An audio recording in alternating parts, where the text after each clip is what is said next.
The story begins in a quiet high school classroom.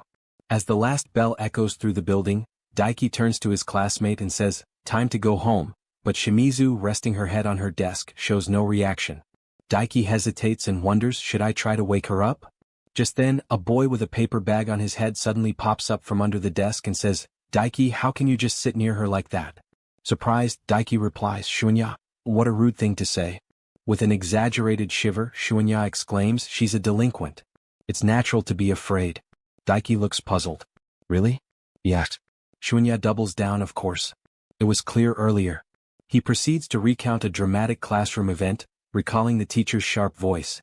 "How many times must I ask you to get your hair dyed black?" But Shimizu simply walks away and retorts, "No way, I'm changing it to a different color." With a proud nod, Shunya concludes, "That's what happened." Daiki just responds, "I see," and then adds, "She's asleep now, it's fine."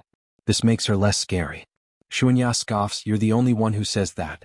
Daiki, now more curious, asks, "Anyway, what's the deal with hiding away just to come here?" With a spark in his eyes, Shunya declares, "Glad you asked." Then in a solemn voice he confesses, "I like Sito-san." Daiki reflects silently, picturing her and thinking, "I don't know her much, given that she doesn't stand out." Shunya turns the question on him. "Daiki-san, is there anyone you like?" Daiki blinks and replies, "Huh? No." Shunya groans, "That's boring." Daiki's inner monologue reveals a deeper truth. "I don't care about love and don't have any ambitions. I've never seriously dedicated myself to anything. I just live an ordinary life." Unlike me, Shunya takes these things seriously. Occasionally it makes me feel lonely. Shunya asks again, this time with a twist, "So, if you're not into anyone, is there a kind of girl you're drawn to?" Daiki admits, "Never pictured myself being in a relationship." Shunya clarifies, "I'm referring to looks." Daiki thinks for a moment and answers, "Maybe someone with an elegant style." Shunya leans in, "Could you be more specific?" Daiki nods, "A person who wears the uniform as it should be. Long black hair would be a plus." Shunya probes further, "What about accessories?" "They're permitted at school as long as they're not too showy." Daiki answers, "Someone who doesn't draw too much attention is fine." Shunya laughs, "So you picked the simple route. It's getting interesting. What comes next?" "Shunya, how about your club?" Daiki suddenly remembers, "Oh, is it that late already? I've got to hurry to the club. Take care." The next day, Daiki notices Shimizu's seat is empty and wonders, "Shimizu-san arriving late today?" Suddenly the classroom door slides open, and whispers ripple through the room, "Always so blunt. So scary. Avoid eye contact." "Really? Shimizu-san? It can't be, what? That's..." Even Daiki is stunned. Shimizu has dyed her hair black. As he watches her enter, he recalls his conversation with Shunya and thinks, "Amazing. Perfect. But I still feel it's only a coincidence." She walks toward him and stops at his desk, staring silently. Daiki, sweating under the pressure, is frozen until the teacher breaks the tension. "Let's get started with the art class." She takes her seat and Daiki wonders, what just happened? Did I mess up with Shimizu-san? I thought I was behaving normally, or maybe not. The teacher announces, "Today, you'll be working in pairs. Pair up with the person next to you, and decide who will draw first." Daiki, trying to keep things calm, says, "I'm counting on you, Shimizu-san. Do you want to be the first to draw, or would you rather go afterwards?" She responds flatly, "The order doesn't matter. Do it as you wish." Daiki thinks, seems like classic Shimizu-san, and asks, "So, can I go first?" She nods. While playing with her hair, she suddenly asks, "Not that I mind, but did something catch your eye?" Before Daiki can respond, the teacher interrupts, "Have you decided who will model? We'll start in 10 minutes. While posing, try to maintain a relaxed posture." Shimizu sits posing. Daiki, pencil in hand, asks, "Shimizu-san, are you feeling okay in this position?" She replies, "It's simpler like this. Or would you like me to put my hands on my knees?" Daiki reassures her, "It's fine if you're comfortable this way." She responds, "Okay then." When the teacher tells everyone to start, Daiki begins drawing, but he pauses, staring at her knees. Shimizu snaps, "Hey, why did you suddenly stop?" Flustered, he stammers, "Sorry." And she flips her hair with a huff. Later, Daiki says, "I'll be drawing your face now, so stay in position and look at me, Shimizu-san." She blushes and protests, "Huh? But this, hey, but..." Daiki calmly adds, "If your face starts to itch, just let me know before. It's not an issue." She looks down with a gloomy expression and says, "Huh? That wasn't it?" Daiki thinks, "Oh, so she was just angry?"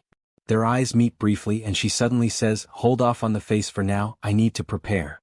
There's still so much to do," while turning away. Daiki quickly adjusts, "Got it, I'll draw another area." So I'll move it down a bit. Shimizu, startled, covers her chest and yells, "Hey Handu! Where do you think you're staring at?" Daiki averts his eyes and stutters, "Where?" A bit below the face. She narrows her eyes. "Why are you gazing over here?" He pleads, "I have no bad intentions. I swear." She raises an eyebrow. "Really?" He says yes. She stares at him and demands, "Could you say again that you don't have any bad intentions?" Daiki thinks being observed this way by someone of the opposite sex is awkward, isn't it? Then he puts on a serious face and declares, "No bad intentions." Shimizu nods and wonders silently, was it better to be honest? Suddenly, Daiki blurts out, "I'm sorry Shimizu-san, I lied." He continues, "I said I had no bad intentions, but maybe I did have a little. No, maybe even more than that. I'm sorry." Shimizu presses, "So you saw that part of my body and had some lewd thoughts?" He admits, "Yes." She says calmly, "I'll forgive you this time. I was also feeling a bit nervous. There's one condition though." Daiki asks, "What is it?" She replies, "From now on I won't move, so make sure to draw me well." He nods, "Don't worry." After a while, Daiki announces, "Shimizu-san, now I'll be drawing your face, okay?" She responds with renewed energy, "Sure. Go for it." Daiki smiles, "I'll get started then." He looks at her and adds, "Shimizu-san, calm down." She asks, "Do I look nervous?" He says, "Your face looks quite stern." She shuffles and says, "Hold on," then locks eyes with him and asks, "Like this?" Daiki replies, "It hasn't changed much." Frustrated, she grabs her side hair and sighs, "Nothing seems to be working." Daiki, trying to ease her tension, says, "Shimizu-san, the black hair looks great on you." She turns red and stammers, "Don't just say stuff like that out of the blue." Ah. She adds softly, "I thought you hadn't even noticed." Daiki, curious, asks, "What was the reason for choosing black?" She makes a funny face and responds, "It's nothing special. Just draw already, will you?" Daiki laughs and she asks, "What's so funny?" He replies, "I just didn't expect you to make such a funny expression. I've been enjoying myself since we started chatting." She looks at him and asks, "Do you say that to everyone?" Daiki says, "Honestly, I'm saying this for the first time." Shimizu exhales and says, "Sure, keep going. Keep drawing. We're short on time." Daiki nods okay and thinks, good to see she's a bit more at ease. When he finishes the drawing, he says, "With everyone finished, you can now relax. Thank you for posing as my model, Shimizu-san." She replies, "It was nothing," and leans in, "Let me have a look." Daiki hands it over and asks, "What do you think?" She studies it and says, "Anyone who sees it will realize it's me." Then she asks, "I have a question about your drawing." Daiki tilts his head, "What is it?" Shimizu points at the sketch and asks, "What's the reason for the thin lines on my face?" Daiki answers honestly, "I just drew what I saw and thinks, does it look bad?" Shimizu unexpectedly blushes. The teacher announces the rest period has ended. Change places. You have 10 minutes to draw your partner. Daiki offers, "I'll model now. Do you want me to take any particular pose?" She replies, "It's up to you." As Daiki poses, she begins sketching, occasionally glancing up. He stares at her and she hides her face, murmuring, "Don't look at me so seriously." Daiki asks, "So, should I face that way?" Shimizu panics, "Look at me." "Wait, don't look." Later, walking home, Shimizu recalls the compliment Daiki gave her, and smiles quietly to herself. Meanwhile, Daiki reflects, the day Shimizu-san dyed her hair black was the day my routine began to shift. The next day in the classroom, Shunya bursts out with excitement, handmade lunches. They're the best. Daiki, a bit surprised, asks, "What's up with you all of a sudden?" Shunya replies, "Daiki, you always buy sandwiches from the cafeteria." Daiki shrugs and says, "I always wake up tired. No way I can make lunch." Shunya leans in, eyes gleaming, "Well, in that case, if the girl you like makes you lunch, how would you take it?" Daiki smiles a little and admits, "That would make me really happy." Shunya claps his hands, "Right? Even better if it's something you like." Daiki chuckles, "You seem really excited." Shunya sighs dreamily, "Wish it were an omelet." Daiki adds with a grin, "Or maybe some beef." Then he thinks to himself, to get a lunch every now and then? Yeah, it would be a dream. Daiki remembers something and says, "By the way, we have cooking class tomorrow." Shunya nods, "That's right. If I were in Sito-san's group, I could taste Herrick food." Daiki says, "It would be nice to cook together." Shunya quickly asks, "Oh, are you interested?" Daiki answers, "Often do it on my own. Sometimes I wish I could cook with someone else." In his thoughts, he mutters, "My sister never helps me with household chores." Shunya beams, "Oh. It would be great to cook with someone you like."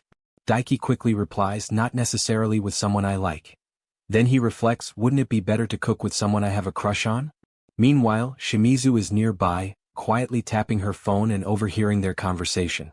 Shunya asks, "Is there a girl in your group, Daiki?" He answers, "For now, it's just Shimizu-san." Shunya leans in and whispers, I don't remember ever seeing her in cooking class. Daiki shrugs, it'll be fun though, we're going to make sautéed vegetables. Shunya grins, let's do our best. The next day in cooking class the teacher announces, listen. The groups will split into different roles so that everything runs well. We'll make sautéed vegetables. As we already decided, just then Shimizu enters the class. Students murmur, she has never come to this class before. Why come today? Scary. Shimizu-san? Daiki sees her and says, that apron looks good on you. Also, we're in the same group, let's do our best. She blushes and the teacher signals to start. A student asks who will cut the ingredients. Daiki steps up, I will.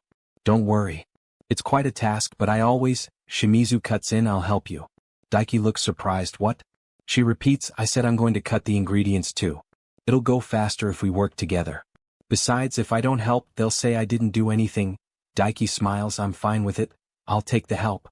Do you like to cook, Shimizu-san? She stammers, sweating, count on me.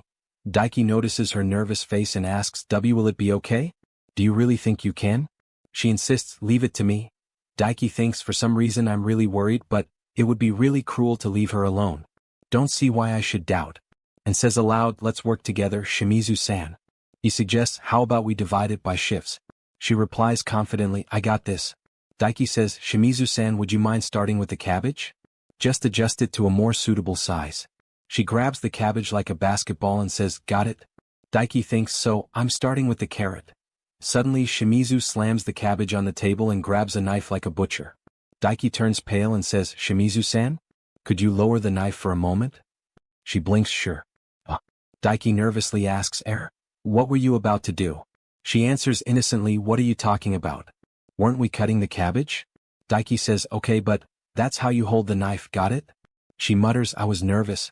I always hold it like this. Daiki reassures her, indeed, cooking in front of people can be tricky. She agrees exactly, but I'm okay now. Shall I go on? He nods, any doubts, feel free to ask. She places her hand on the cabbage like she's about to stab it. Daiki quickly says, wait. She asks, what's up now? He exclaims, what way of chopping is that? She explains, I was going to cut it into small strips. He responds, well, it's not exactly wrong, it shouldn't be tiny. We'll be doing sautéed vegetables today. She asks, really? Daiki thinks, it almost ended up as sautéed vegetables and grated cabbage. She asks, what's the right size? He says, I'll show you. But first, cut the cabbage in half to make it more stable. She does and he praises her, maintain this pace while cutting. She says okay and starts cutting the cabbage perfectly. She then picks up an onion and nervously says, next up, the onion. Daiki thinks, almost done. Come on, Shimizu-san. My part's all done. He instructs, Shimizu-san, keep your left hand like a cat's paw, and demonstrates with a pose. She copies it but turns it into a fighting stance. Daiki panics, you're going to kill someone. She asks, what? Isn't this correct? He replies quickly, don't worry, it's all right. And thinks, looked like a fight was going to break out. She asks, so, do I cut it like this? He nods, yep, that's it. But maybe it's better to adjust the cat's paw position a bit. She asks, where do I position it? Daiki tries explaining but decides the ideal would be for her to try it herself. He then says, lend me your hand for a moment, Shimizu-san. She pulls back, surprised, what are you planning to do? He answers gently, I'll show you how to position your hand. I thought of holding your hand to show you how it's done. But he thinks she probably doesn't like being touched. So he says, apologies if I made you uneasy. She replies, you can take my hand and teach me. I said it's okay. He asks, are you sure? She responds, we can't go back now. Daiki gently places his hand over hers on the onion. Nearby students stare at them. Shimizu turns to them and says, has anyone lost anything here? The students quickly turn away. Daiki asks, all good? Not putting too much pressure? She mumbles, ugh, this shouldn't be like this. Something's wrong. She adds, I'm sorry, I feel like I'm causing trouble. He comforts her, nothing is perfect right away. Don't worry. Place the blade where you want to make the cut. Keep your hand like a cat's paw. And start cutting like this. Onion chopped. You're nailing it. He thinks, yes. I was nervous at first, but then Shimizu proudly raises her hand. I managed to learn the cat's paw technique. Daiki is amazed and thinks she looks like a kitten, then says, shall we cut the rest now? She says, I'll handle it. After a while, their dish is finished, and it's delicious. Daiki reflects, at the beginning I thought it might go wrong. But I'm glad we managed to do it. Shimizu tastes it and smiles. She then looks at Daiki and asks, Handu, may I ask a question? She continues, how did you feel, About cooking with me? Daiki replies sincerely, I must admit at first I was afraid you might get hurt. However, I'm so happy we got to cook together. It was a blast. It was fun because you really put in the effort. It would be nice if we could do this together again in the next class. She responds, we can do it again. Well, if you want. He smiles and she asks, what's so funny? He says, I thought you would turn me down. I'm counting on you next time, Shimizu-san. She replies, why yeah? It can't be helped. Daiki smiles again and thinks, one of my wishes has come true, on such a day. That night, Shimizu sat in the bathtub, warm steam swirling around her face as her thoughts drifted toward Daiki. Her brows furrowed slightly as her fingers brushed the water's surface.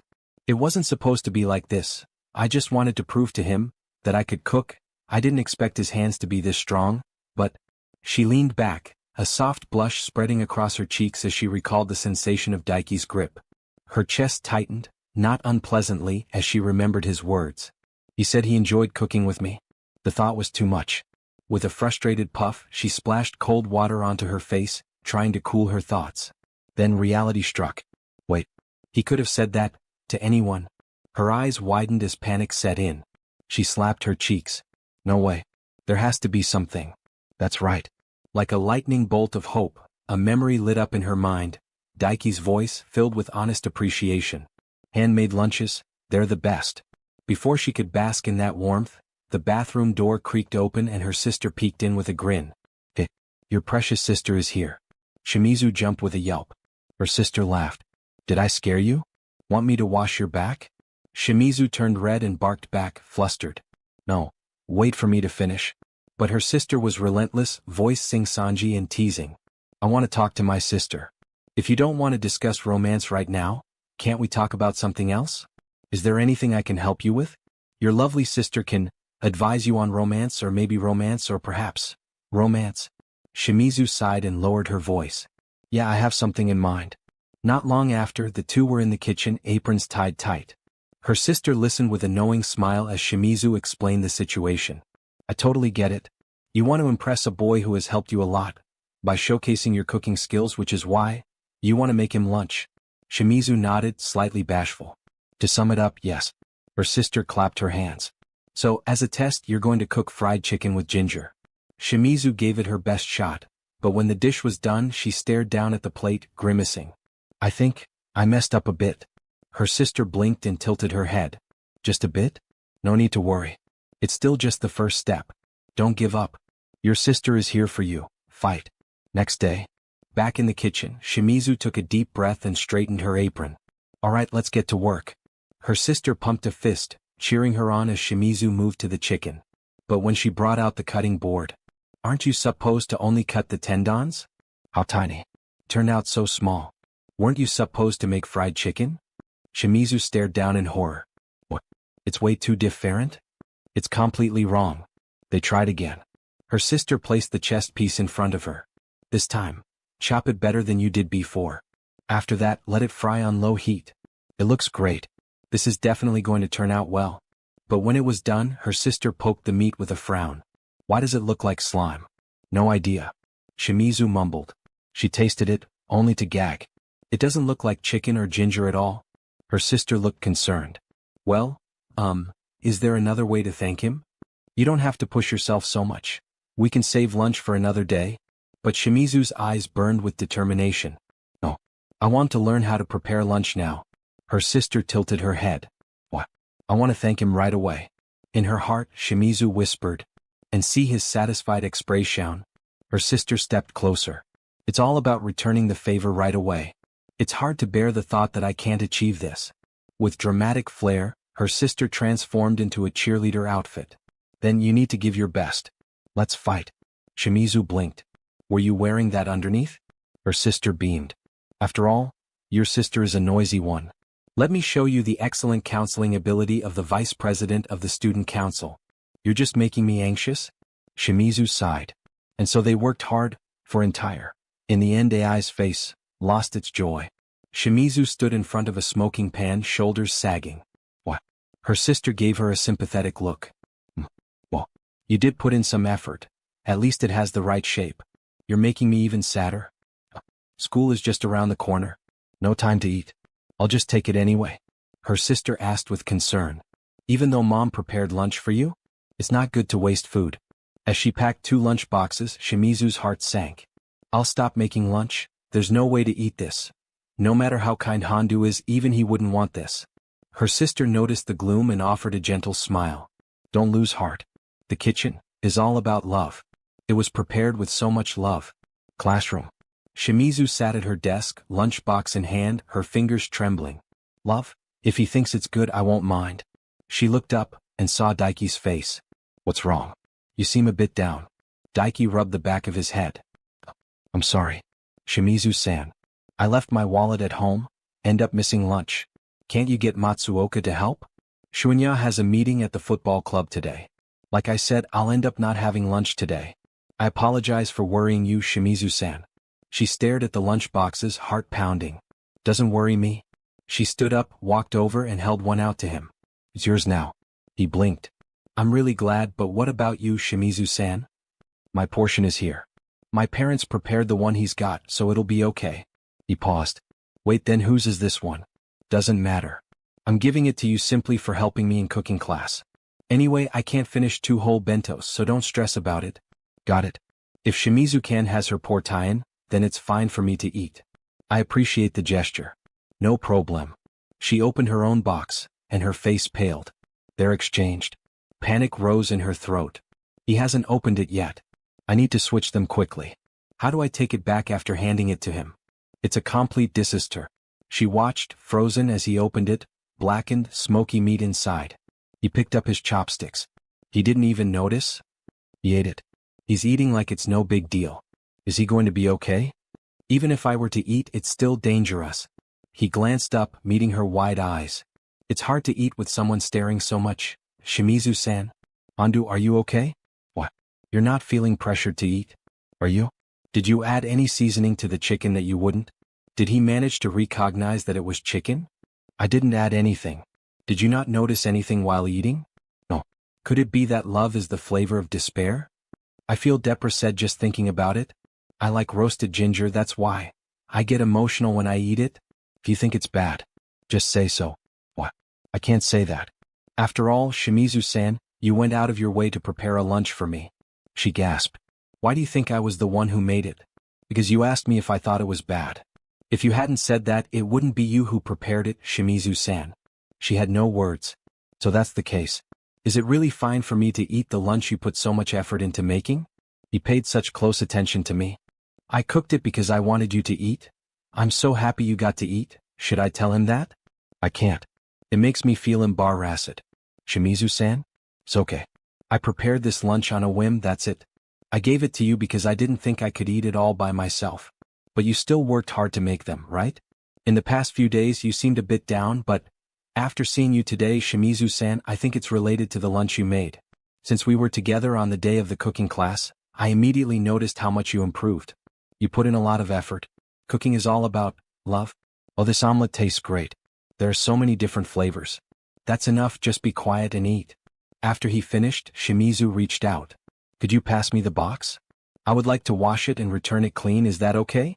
I mentioned that this bento is a gratitude for the cooking so you can take advantage of my goodwill. Thank you again for sure. The food, Shimizu-san. It's nothing. One more thing, thank you for feeding me today. I was in trouble. You really helped me. I'm really happy to eat a lunch that Shimizu-san made. I'll compensate you next time. I'm really happy. I'm really happy. I'm really happy. Shimizu-san, are you okay?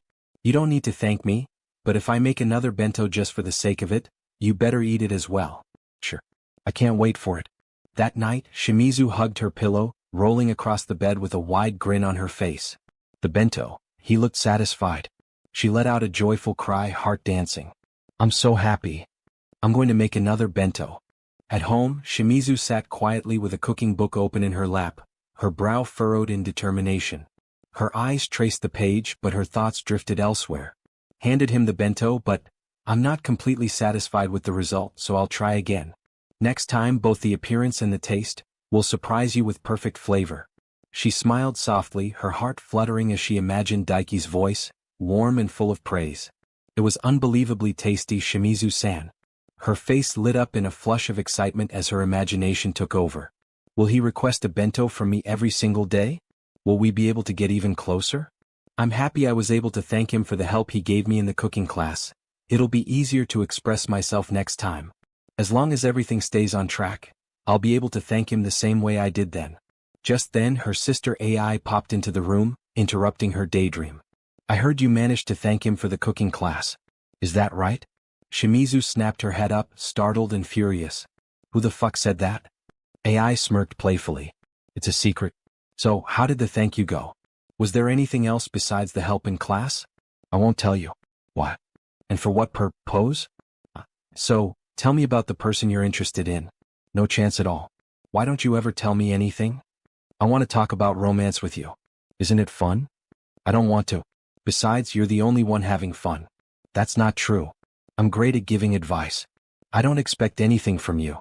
Don't underestimate the experience of an older sister. Even if it's just a 1-year difference? Even so, a year is still a year. Trust your sister. You don't have faith in me? That's because you always talk with that weird attitude. AI huffed and placed her hands on her hips. Well, I hope you haven't forgotten, Kay. Your big sister helped you in the kitchen. Don't you recall that late your awful meals too? Then she leaned in teasingly. What type of person is Kay interested in? Who is this guy Daiki Hondu? Shimizu's eyes widened in panic. You already know the name? She couldn't hold back her feelings anymore. He's incredibly pure and kind. He's quite unique. Unique? Yes, Daiki Hondu is a unique boy. Ever since that time we met. The scene blurred into memory. A chaotic school hallway. A student called out. Hondu, I need you to take care of the cleaning today. Switch with me. I must get back soon. I can't help it. Daiki responded gently without hesitation. No worries, I'll handle the cleaning. From across the hallway Shimizu had watched.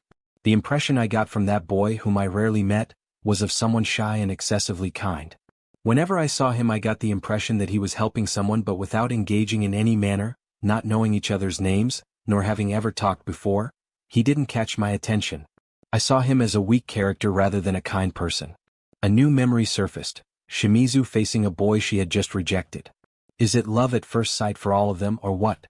What? The boy asked. Couldn't you turn me down a bit more gently? Perhaps give it more thought before saying something? She responded coldly. I can't date someone whose name I don't even know. His face twisted in anger. Just because you have a pretty face, you act so full of yourself.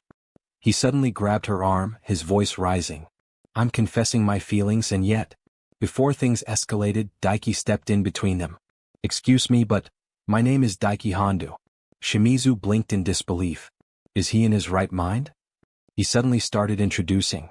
The boy snarled at Daiki. Tell me, what's your relationship with her? She's someone I have just met. Someone who is not her friend nor her boyfriend. Has no right to get involved in my confession. Daiki remained calm. I'm sorry. If everything were all right I would let it go, but you grabbed her arm tightly, that's why I had to step in. And still, you shouldn't put a hand on her. This will make you a bad person. Shimizu recalled quietly. After that, Hondu spent some time convincing the boy. She braced herself, her thoughts swirling. Wait, is he going to say something like, I helped you, so let's date? Otherwise, why would he help someone he doesn't even know? But instead, Daiki simply said, I'll take my leave as well. In that case, she stood frozen, a statue of indecision. But she couldn't let him walk away. Not without knowing. I wanted to ask you a question. You didn't end up here by coincidence, did you?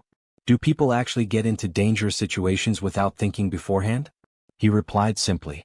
I saw you heading to the back of the school with that boy, and I knew he had a short temper. So, I ended up worrying. So is that why you followed me? Yeah. You really are a good person. For someone who is neither a friend nor an acquaintance, not everyone would go to such lengths. But Daiki shook his head. Not like that. I'm doing this for my own sake. If I didn't do anything and you ended up in trouble, I would end up hating myself. That's why I chose to intervene. And isn't that a way to be good? People who are truly good are those who don't want to see others suffering. I do these things so I won't feel sad. I behave like this to prevent distress. That's all. That's why you took such. Don't you mind getting hurt? That's also something I don't like, but the regret would be even more painful. Her heart twisted at his words. His sorrowful expression worried me. Has he ever faced such intense regret? She said softly. If you keep acting this way, someday you'll end up suffering the consequences. I'll make sure to be careful. Thanks. Since then I began to see him in a new light. Due to his gentle nature, I started tracking him with my eyes whenever I encountered him. Back to the present, Shimizu told her sister honestly. It was not what I had anticipated. You haven't thanked him yet for what he did that day, have you? Shimizu's forehead beaded with sweat. That's true. Well, although we're in the same school now, maybe because I dyed my hair blonde, he seems to treat me as if it's the first time we're meeting. Oh, so it might be more difficult to express gratitude now. Shimizu thought bitterly. During that time, I was unable to say a word of thanks. It's something that has been troubling me for quite some time. Her sister smiled, softening. I can see why Kay likes him. Hey, Daiki is a nice guy, don't you think? No, that's not what I meant. I thought we were talking about how unique he was, remember? He's a unique boy, that's why you're interested, right? Ah, sure. Why not use another method? As for expressing gratitude, invite Daiki on a date. Shimizu turned bright red and burst out. Date? Subscribing today may not fix your life problems, but it will make my day. Help me hit 1,000 subs so I can finally tell my mom this YouTube thing is working. Back in her middle school days, Shimizu was used to attention. Her beauty was magnetic. Students often approached her with bold declarations of affection, swept away by nothing more than her appearance. One even claimed it was love at first sight. But deep down she knew the truth. None of it had anything to do with who she truly was. It was always about her looks. Never about her personality, her thoughts, or her feelings. So when she entered high school, she made a decision. She changed her appearance, dyed her hair, altered her style, and with that, the attention faded. People stopped hovering around her. For the first time in years, she felt invisible, and oddly, she preferred it that way. What surprised her, though, was that Daiki didn't recognize her anymore. The boy who once stood out in her past now looked at her as if she were a stranger. Lately, she couldn't help but wonder, was he avoiding her or did he really not remember?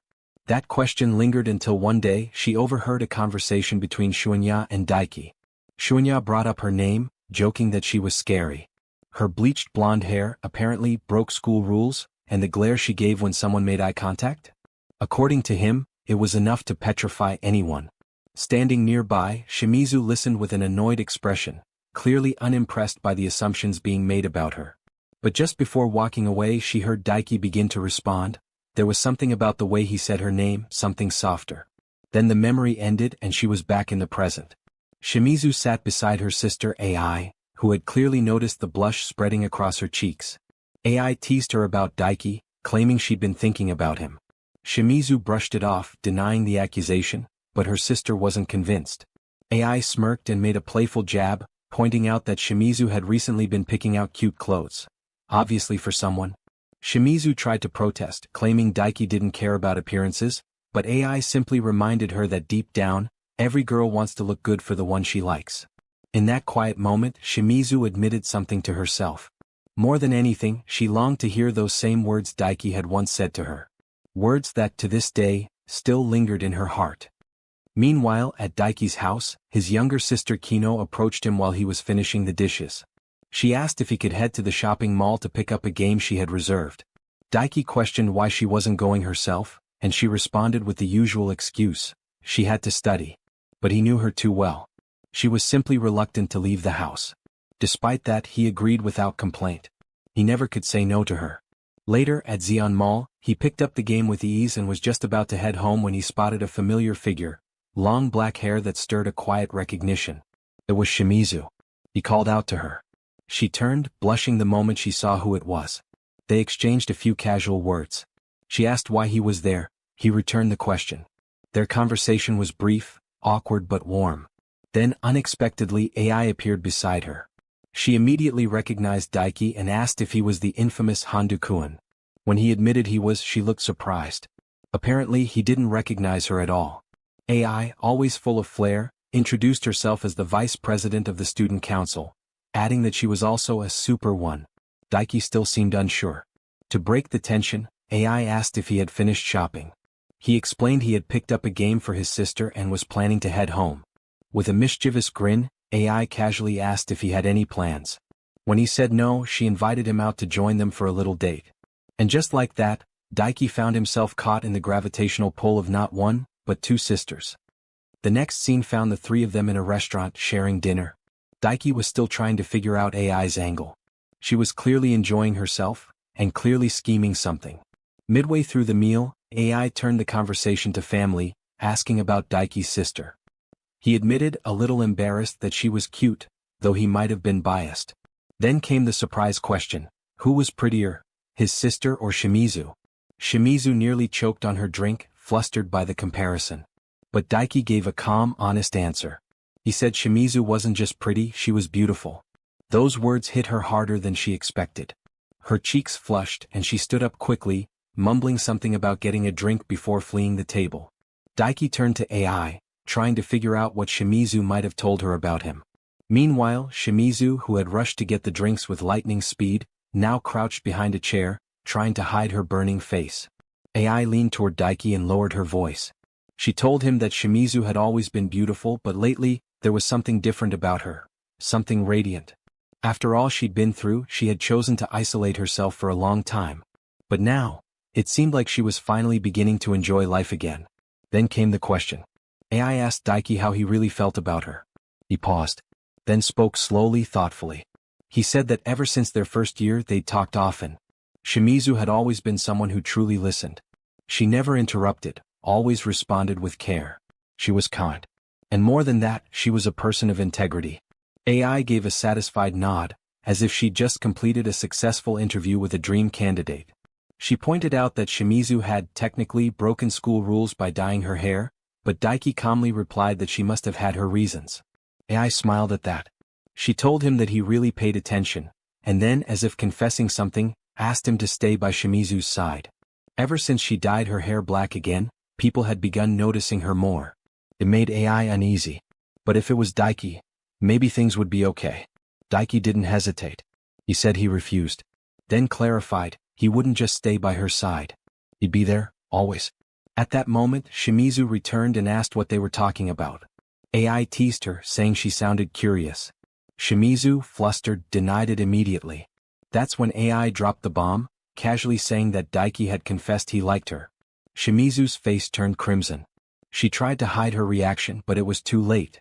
Daiki, meanwhile, looked at the sisters and quietly thought to himself that they really did get along. Maybe too well. Then AI stood and declared that dinner was over, and the real date was just beginning. As they left the restaurant, a quiet memory echoed in Shimizu's mind. Back then, Daiki had once said something simple but meaningful. That she was kind. That he enjoyed talking to her. And in this moment, surrounded by the warmth she once thought she'd lost, she realized just how much those words still meant.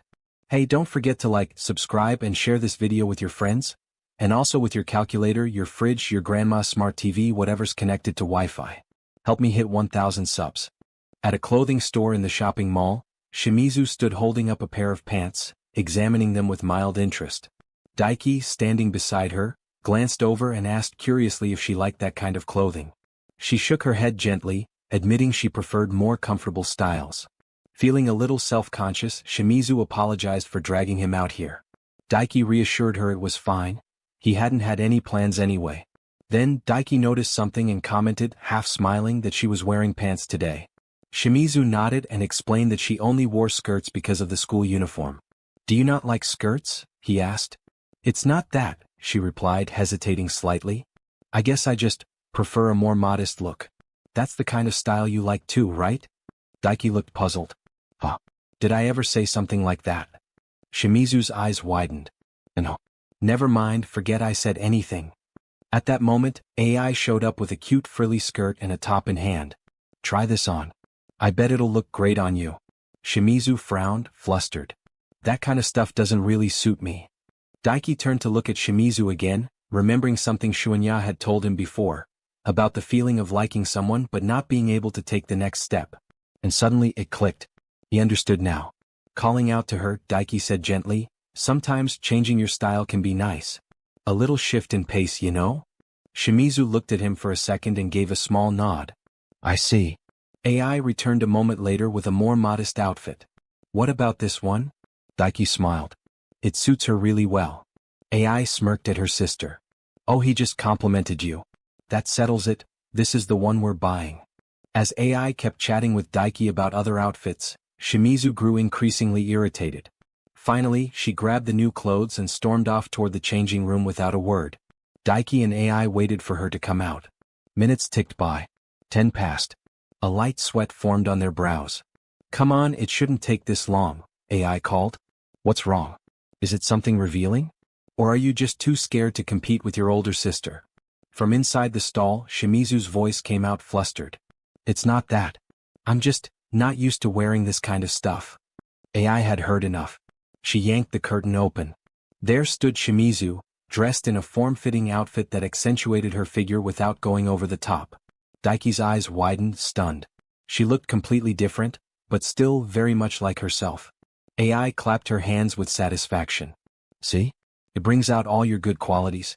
Nice choice. Blushing hard, Shimizu turned to Daiki. It doesn't look weird, right?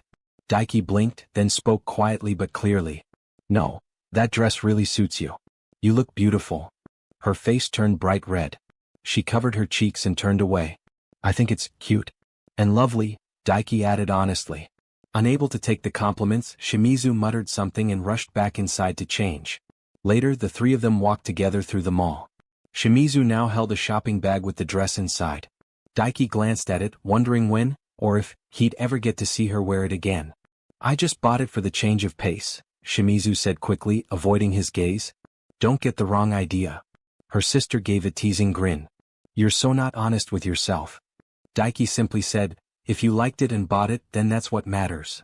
As they continued walking, Daiki thought back to how she looked in that dress, and found himself wanting to see her like that again. Shimizu caught his gaze and asked, what's wrong? And nothing, he said quickly, turning away. So, where are we headed next? AI asked enthusiastically. We're still going? Shimizu said, surprised. Daiki smiled to himself. He hadn't planned to be here, and yet he'd gotten swept along with them. And surprisingly, it was fun. His days felt more lively lately, and it was all thanks to Shimizu. As they decided to head toward the arcade next, Daiki glanced at her and thought, maybe something is starting to change for me too. Hey, don't forget to like, subscribe and share this video with your friends, and also with your calculator, your fridge, your grandma's smart TV, whatever's connected to Wi-Fi. Help me hit 1,000 subs. At the arcade, Shimizu tried her luck at a claw machine, aiming for a small bear plushie, but it slipped just before reaching the prize chute. Daiki, standing nearby, asked if she liked that kind of bear. Shimizu quickly denied it, claiming she had only just noticed it. But inside, her thoughts told a different story. The bear reminded her of Daiki, maybe that's why she wanted it so badly. Just then AI appeared and dragged them toward another part of the arcade, insisting they all play some games. Though Shimizu had missed her chance at the bear, Daiki noticed her disappointment and quietly asked if she was okay with it. She brushed it off, saying it wasn't a big deal. The trio began a game of carom, with AI taking on both Daiki and Shimizu by herself. Confident as ever, AI declared that she could handle them alone. As the match heated up and AI started falling behind, she grinned mischievously. Time for my strategy, she announced, and then dramatically pointed and yelled, look over there. It didn't work. Daiki suggested they switch to one-on-one matches, but AI had another trick up her sleeve. She began aggressively striking the carom pieces toward the center, right where Shimizu and Daiki's hands would meet. Shimizu was caught off guard by how close they were suddenly sitting, her concentration slipping as she blushed deeply. Then AI raised the stakes. The loser would have to obey the winner's orders. At first, both Shimizu and Daiki refused, but AI used her usual playful pressure to make them agree. After an intense match, Daiki and Shimizu lost. AI clapped in victory and smugly announced her command. Shimizu, trying to spare Daiki from getting dragged along, offered to take full responsibility for the loss. AI grinned wider. Then you'll follow 2 orders. She led them to the Purikura photo booth and declared the first order, cosplay. The second, take pictures. Shimizu hesitantly asked if she could choose her own outfit, but AI firmly said no. Then she whisked her sister away to get changed while Daiki waited. In the changing room, Shimizu stared at the outfit AI had handed her, a maid costume. Her thoughts raced in panic. Do I really have to wear this? If it was just AI maybe, but Daiki's here too? That last outfit was embarrassing enough.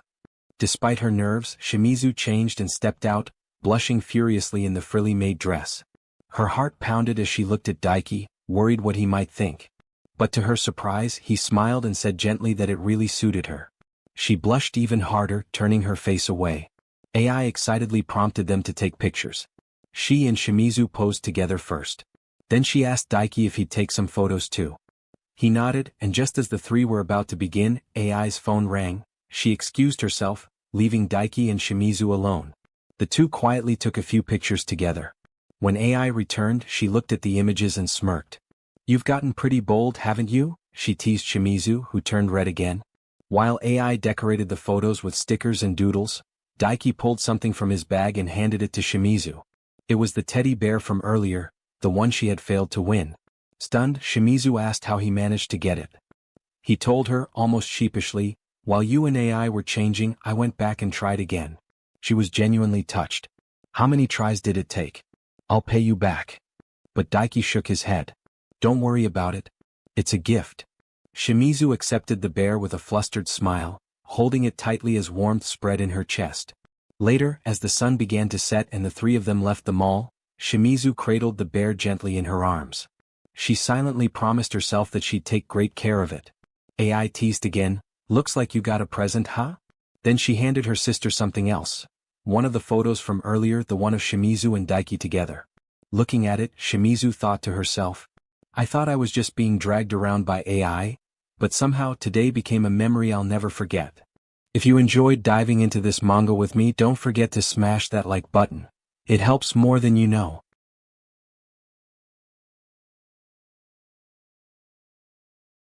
After some time, we see Daiki and Shimizu sitting together in a train. The atmosphere is calm, the sound of the tracks softly echoing around them. Shimizu looks at him and says, "Didn't expect that we'd also be going home together." Daiki replies, "I didn't expect our houses to be close to each other." Shimizu says, "And then there's AI. She went on and on and on and goes off to who knows where on her own." Daiki responds, "Gone like lightning, isn't she?" Shimizu says with her eyes closed, "Even though she was the one who dragged me out today." Daiki says, "Really?" Shimizu responds, "Always the pushy type, that girl." Daiki looks at her and says with a smile, "But the way I see it, I think she's a good sister." Shimizu looks at him with astonishment and thinks with a worried expression, "Ugh. Now he's just blabbering off about AI? I have to say something?" Then she says to Daiki, "You should see AI at home." Daiki responds, "I shouldn't be judging someone in their own home, no?" Shimizu says, "Before an exam, she wouldn't shut up about not understanding a single thing." Daiki replies, "So she's the type to study hard before an exam, huh?" Shimizu thinks no matter what I say, he keeps on complimenting her. Well, Handu is the kind of guy who wouldn't badmouth anyone. Then Daiki says, "The both of you are just like two peas in a pod. Likewise, you two have a lot of good points, Shimizu-san." Shimizu's mouth opens and she says, "Huh?" Daiki continues, "You took the initiative to help out the others in cooking class. You practiced bento making with all your might. You're also a good listener, and then..." Shimizu blushes and says, "Alright already, I get it. Enough with the glazing." Daiki says, I'm sorry?" Then the train speakers announce, "Please make sure that you have all your belongings with you when you leave the train." Shimizu says blushingly, "Come on, we gotta go." After some time, they are standing outside the station looking at the rain. Daiki asks, "Shimizu-san, do you have your umbrella with you?" She replies, "Nah." Daiki says, "Wanna borrow mine?" She replies, "I don't want to bother you." Daiki says, "Wait, then how are you gone?" She interrupts him and says, "Chill, you don't have to worry. I'll just call my folks." Daiki says, Okay if you say so." She says, "Yup, so go on already." Daiki says, "I'll see you again at school then." Shimizu waves him goodbye. After he's gone, she looks at the rainy sky with the teddy bear in her hands and thinks, "What now? I didn't want him to worry, so I told him I'd be fine, but my parents won't be back until evening, and AI, she said she had something to take care of. Wonder if I should just book it?" Then she looks at the teddy with sad eyes and thinks, "If only I had brought my umbrella, I wouldn't have to worry about getting wet. I could have spent a little more time with Handu. The look he gave me when I wore that dress. I've never seen him like that before." She looks at the shopping bag and thinks, "That's why I want to treasure it. Even this plushie, he went out of his way to give it to me. I don't want it to." Right then, "Shimizu-san." She freezes. Why did I just hear his? She looks in front and Daiki is there. She asks panicked, "What are you doing here?" He replies, "I had a feeling you hadn't left." Then she panics and blushes. Daiki asks, "Hey Shimizu-san, if you don't mind, wanna go home together?" Next we see both of them under the same umbrella. Shimizu thinks, a lover's umbrella? I feel like my heart's gonna split in two. Daiki says, Shimizu-san. She asks blushingly. Wow, what is it? He replies, I'm sorry about this. If only the convenience store didn't run out of umbrellas. She says, don't worry about it. Rather, I'm glad you didn't have to use your money. She remains silent and thinks I can't keep the conversation going. Then she looks at him, comes closer and says, Hey Scooch. He asks, why? She replies, your shoulder's gonna get wet, you know? I don't want you to catch a cold from sharing your umbrella with me. Daiki agrees and comes closer. Shimizu blushes even more as he gets closer. Daiki says, just as I thought, Shimizu-san sure is a kind person. She replies, pretty rich coming from the guy who came all the way back to the station for someone who may or may not be there anymore. He says, I'm just trying to make sure I don't have anything to regret, that's all. Shimizu thinks, you've said something like that before, haven't you? Then she says, what do you mean by that? Daiki looks ahead, his voice turning a little more serious as the rain softly falls around them. He replies, I did something I regretted in the past, and so I decided I didn't want any more regrets. Shimizu blinks then asks, did something happen? Daiki nods slightly and begins. When I was little, I was friends with a kid named Yukuin. His eyes soften as if the memory is playing right in front of him. I didn't know where he was from, but he was always at the park, and we became friends as we played together. I never got tired of playing with him every day. The rain continues tapping against the umbrella. But after a year, some older kids came to the park. His tone lowers. And they destroyed our sandcastle. Shimizu listens quietly. They asked what we were going to do next. He pauses. But Yukuin didn't say anything. A small sigh escapes him. I thought, if Yukuin thinks we should just let them be, then I should too. So I ignored them. His grip on the umbrella tightens slightly. But I was wrong. A heavier silence settles in. Yukuin never came back to the park after that. No matter how many times I went, I never saw him again. Shimizu's expression softens. I really regretted it. Back then, and even now, I'd probably still be hanging out with Yukuin if I had just spoken up. His voice grows quieter. I shouldn't have assumed how he felt. I should have properly asked him first. Someone I considered my precious friend, and I couldn't protect them. The rain feels colder now. And ever since then I've decided, I didn't want to live with any regrets anymore. Shimizu lowers her gaze, her voice gentler than before. I'm sure it was a memory you didn't want to remember? Daiki shakes his head. That's not true. I'm happy to be reminded of all the fun times I had with Yukuin. She looks at him carefully. Are you sure you're not forcing yourself? He smiles faintly. It's okay. Because right now, I'm feeling happy. She tilts her head slightly. About what? He looks straight at her. Because Shimizu-san has taken an interest in me. Her heart skips. She panics, nearly stumbling. Daiki quickly says, please don't move so suddenly, Shimizu-san. She flusteredly replies, it's because you said something weird, you know? Daiki scratches his cheek. You barely ever ask anything about me, so when you finally did, it made me happy. I couldn't help but feel like we're getting a little bit closer. Shimizu hesitates then asks, you're happy to be friends with someone like me? Daiki answers without hesitation. Of course I'm happy. She frowns, embarrassed. What the hell's up with that? Daiki smiles warmly. Because being together with you is so much fun. Shimizu's face turns bright red. Her thoughts spiral wildly. Hearing him say that, why does it make me feel like this? She quickly looks away and says, it's nothing. It's not like I've said anything funny anyways. Daiki chuckles softly. Even now, I'm still having fun. She mutters while looking away. Is that so? But inside, he thinks I'm fun to be with, and he even pays attention to me. I don't get it. She exhales and says, you're one hell of an oddball. They continue walking in silence under the umbrella. But Shimizu's thoughts are anything but quiet. This isn't good. I don't know what else to say. I'm all over the place, but Hondo's out here acting like it's nothing. Is he not even aware of me? Do I not have any womanly charm? Maybe I should try being more feminine? Wait. This is Hondo we're talking about. What I'm worried about and what's in his head are like night and day.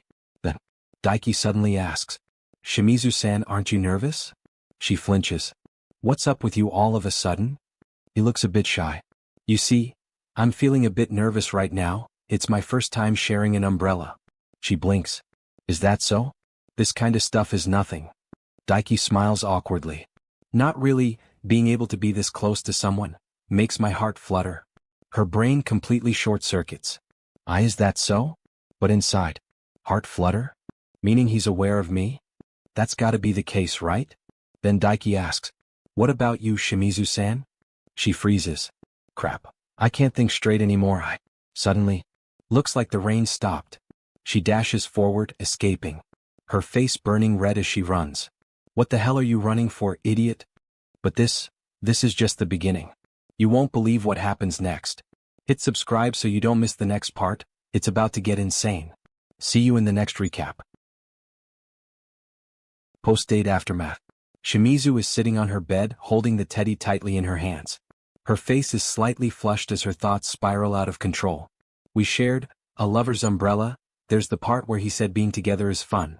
Then him feeling all nervous and stuff. I had a feeling that he's a bit more aware of me now, but he didn't mean anything by it at all. It is Handu after all. Maybe I should have tried being more direct with him, but I ran away. Suddenly, she punches her pillow and shouts, Handu, you idiot. You had your chance to get closer and you blew it. Then she buries her face, thinking, how am I supposed to face him tomorrow? The more I spend time with you, the more I end up getting lost in my own thoughts. Next day, classroom. Daiki sits at his desk, staring blankly ahead. What an eventful day off. Shunya snaps him out of it. Earth to Daiki, you awake? Shunya. Daiki mutters. Shunya squints at him. What's up with you?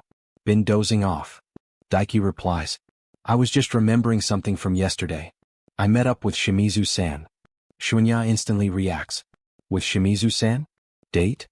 Daiki calmly says. Her sister was there too, you know? Shunya's eyes widen. AI-san too? Daiki nods. Shunya, you seem to know about AI-san. Shunya sighs dramatically. Are you for real right now? Shimizu-san's older sister is the student council vice president, and she's cute to boot. Together with Shimizu-san, those sisters are famous. So, what's up with those two? Daiki replies. We went shopping and talked about this and that. But inside, it makes my heart flutter. Up until now, I've never felt like that before. Shunya waves his hand in front of him again. Ground control to Major Daiki, you're dozing off again. Suddenly the classroom door slides open. It's AI. Daiki looks up. What's wrong? She looks worried. Have you seen Kei? She's not here, is she? Daiki thinks for a moment. No, I think she went somewhere as soon as lunch break started. AI clicks her tongue. I knew it. Remember how I told you that ever since Kei dyed her hair black she started getting a lot of attention, right? Just now, I heard some shady guy is trying to make a move on her. A girl nearby adds. Now that she mentioned it, I think I saw Shimizu-san walking off with some guy. Before anyone can react, Daiki places a hand on his chest and dashes out. I'm gonna look for her. Behind the school, Shimizu stands facing a handsome guy. Her expression is already annoyed. Just when I got in a good mood after spending time with Handu, the guy smirks. Alright, no one's going to disturb us here. Shimizu crosses her arms. What do you want? He leans in. Come on, you really don't know? She sighs internally. If I ignore him now, he's just gonna be more annoying. Then she says coldly, just get on with it. He grins. Won't you go out with me? Shimizu's eyes narrow. This is exactly why I dyed my hair. She asked. Let me ask you this, what made you want to go out with me? He shrugs. Well, you see, ever since you dyed your hair black, you've been one hell of a looker. Her expression hardens. I wanted Handu to like me even slightly, so I dyed my hair back to black. Maybe I am an idiot, but thanks to it, a lot of good things happened. So that's why I'll continue being the way I am. Then, I refuse. The guy freezes. Huh. Shimizu continues. First of all, I don't know your name and we've never even talked before. Like hell I go out with someone like that. If looks are all you care about, then there are plenty of good-looking fish in the sea. The guy's expression darkens. Wait, are you mad at me? Let's calm down a bit, okay? Chill. Shimizu doesn't budge. I am calm. And the answer is I refuse. He tries again. I mean, sure we don't know much about each other, but who says we can't get a head start while we're going out, huh? Shimizu scoffs. First you get to know one another and then you slowly start to like each other. Then one of you confesses. Isn't this how it usually is before people date? The guy clicks his tongue. Hey, you're actually even more of a bitch than I thought. Wow. But he cuts her off. You sure I can't Change your mind? She glares. There's just no way in hell I'll ever fall for you.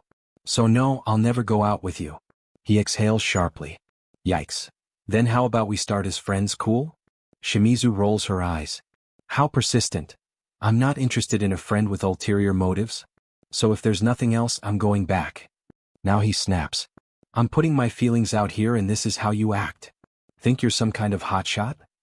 Shimizu clenches her fists. I knew this was going to happen. Back in middle school, Honda came and intervened. He didn't even know my name, but he still came to help. The guy steps closer. She tenses. To think that this would happen for a second time. Wait. Both of them turn. Daiki stands there breathing heavily.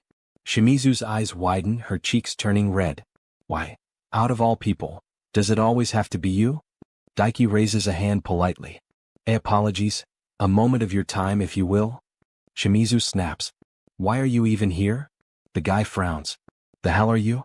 We were in the middle of something here, you know? Daiki straightens up. My apologies, allow me to introduce myself. My name is Honda Daiki, a second year. Shimizu stares. He's actually introducing himself, just like last time?